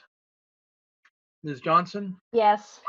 Ms. Ziem, Yes. Ms. Bishop, Yes. Ms. Gilio, Yes. Ms. Brown, No. Ms. Raymond, Yes. Ms. Oden, Yes. Ms. Timmons. Yes. Motion carries 8-1. Okay, thank you. We only have 2 more items, but I need to step away for 1 second. Mr. Guarino, could you take it? The next item is communication for the Board of Education. Okay. And then the final item is the Board of Education committee meetings via phone or web. Okay. On the communication for the Board of Education, I'm not actually sure what this item was about. Communication. That was actually, I added that. And part of what I wanted to do is that this week I just gave the board, I had the directors, thank you to the directors, just give us some of the things that are happening. I would just recommend, because we're in this remote environment, that I can, or we can provide that level of communication every week and a half or 2 weeks. It won't be weekly because it's just so much moving along, coupled with the board meetings. But I think if it's okay with the board, that I can, organize that and send that off to you. If you found that helpful, then I don't need to do it. But I just wanted to, what we call dipsticking, to check in to make sure that that was something you found helpful or not. I'm still a little confused as to, you're talking about communication between the superintendents, between administration and the board? Or? No, I sent that email out on Sunday. Okay. What was the email about? I sent an email just giving the board an update on some things that were happening in the district. Okay. I was saying that you expect that at least every 2 weeks or so. That's all. Okay. All right. Yep. Go ahead, Ms. Brown. And I was just going to actually comment to the document they emailed. It is actually very nicely organized. It highlighted what's been done through the week, the challenges that they've encountered, the next steps that they're trying to do over the next few days and through the rest of the week, and then kind of a miscellaneous task list. It was actually a pretty well organized document, and I appreciate that. Thank you. I thought I saw Ms. Gilio's hand up. No? Okay. And that just gives you a flavor of what's going on. Thank you, Ms. Brown, for that. I appreciate it. Ms. Raymond is back, so I will hand it over back to Ms. Raymond. I am, but I don't know what just happened. So what's the next step? I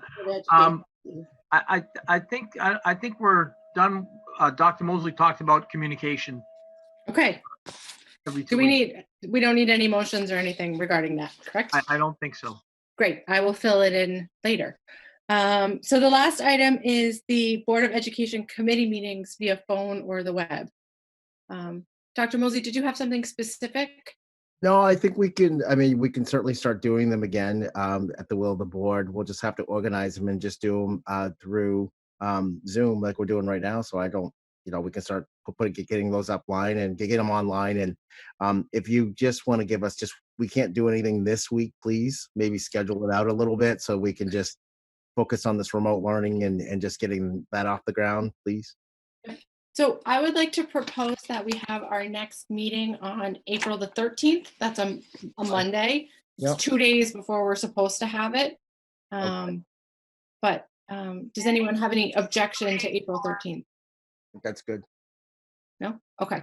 And so Dr. Moseley and I will talk offline on how to facilitate public comments and make sure we're complying with the governor's edicts on gatherings and having no more than 10 people. We've got some thinking to do regarding that. Ms. Brown? Are we going to discuss committee? Yes, meeting that would be dates? next. Okay, so I'm sorry. No, that's all right. So moving right along to committee meetings, I guess the question is to the board, which committees ought we try to meet remotely and which ones do we think ought to wait until after the crisis is over? Does anyone have any suggestions? Okay, Mr. Guarino and Ms. Oden. Oh, and then Ms. Johnson. What was the last one? I think. Were you first, Ms. Johnson? No, that's okay. You heard me mumble. That's okay. I think we have to meet. The budget committee has to meet, and that's a committee of the whole. So I think that would be pretty easy to do, like we're doing now. The next item of business on the budget committee is a public hearing. Oh, okay. I don't know how to make that happen in this circumstance. I Yeah. see you, Ms. Seam. I will add you to the list. So I think perhaps we should get some guidance from the mayor's office regarding the budget. I heard that there might be something coming down from the state regarding timelines, but I don't know. That's a good point. Okay, So, thank you. so regarding the budget, I don't have an answer tonight. Yes, Mr. Dowd. What was the question on the budget since I had stepped away? So the question is, our next item of discussion for the budget is a public hearing. And the question is, can we wait until after the crisis passes so that all people in the public wishing to have their questions answered can do so? Or do we have a timeline requirement despite the crisis? That means that we would have to try and go ahead and do it like via Zoom or something. I just rewrote the entire budget meeting and how it's going to be done. And the city's public hearing is going to be scheduled for May 18th. Somehow we're going to do that electronically and not in person because we're not going to bring 50 people from city government out to sit around. Last year we had absolutely nobody come and comment. So it may be a virtual meeting. And we're going to try and wrap up the budget on May 20th or June 2nd at the latest and have a final reading on June 23rd. And the Board of Education right now is scheduled, oops, I can find it.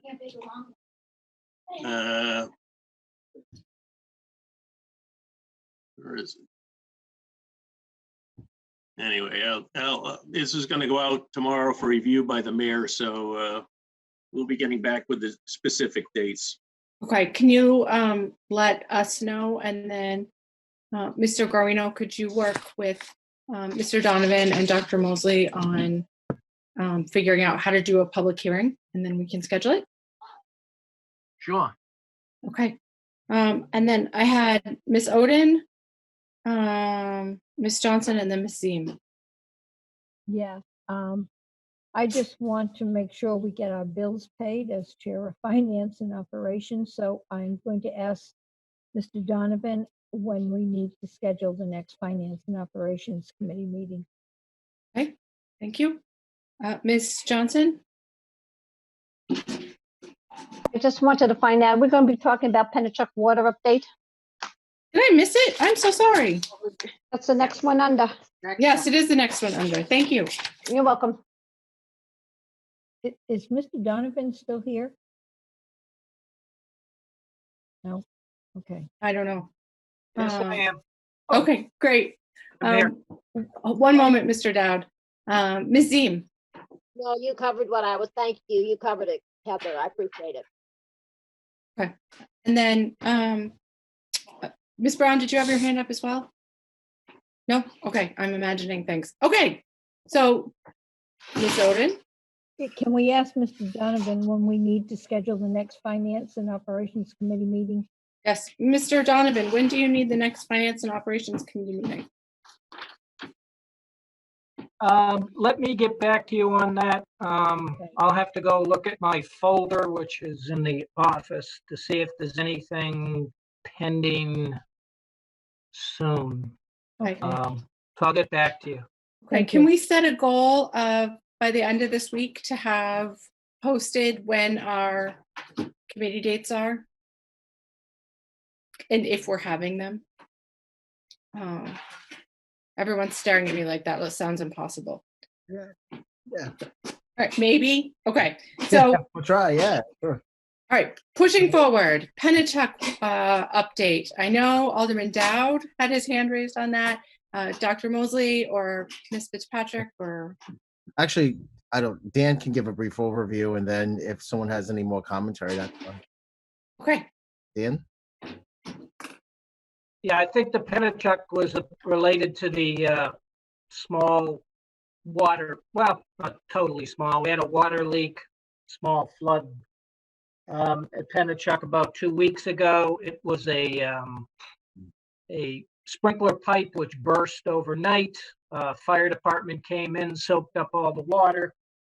And basically, we just had to replace about 20 feet of pipe.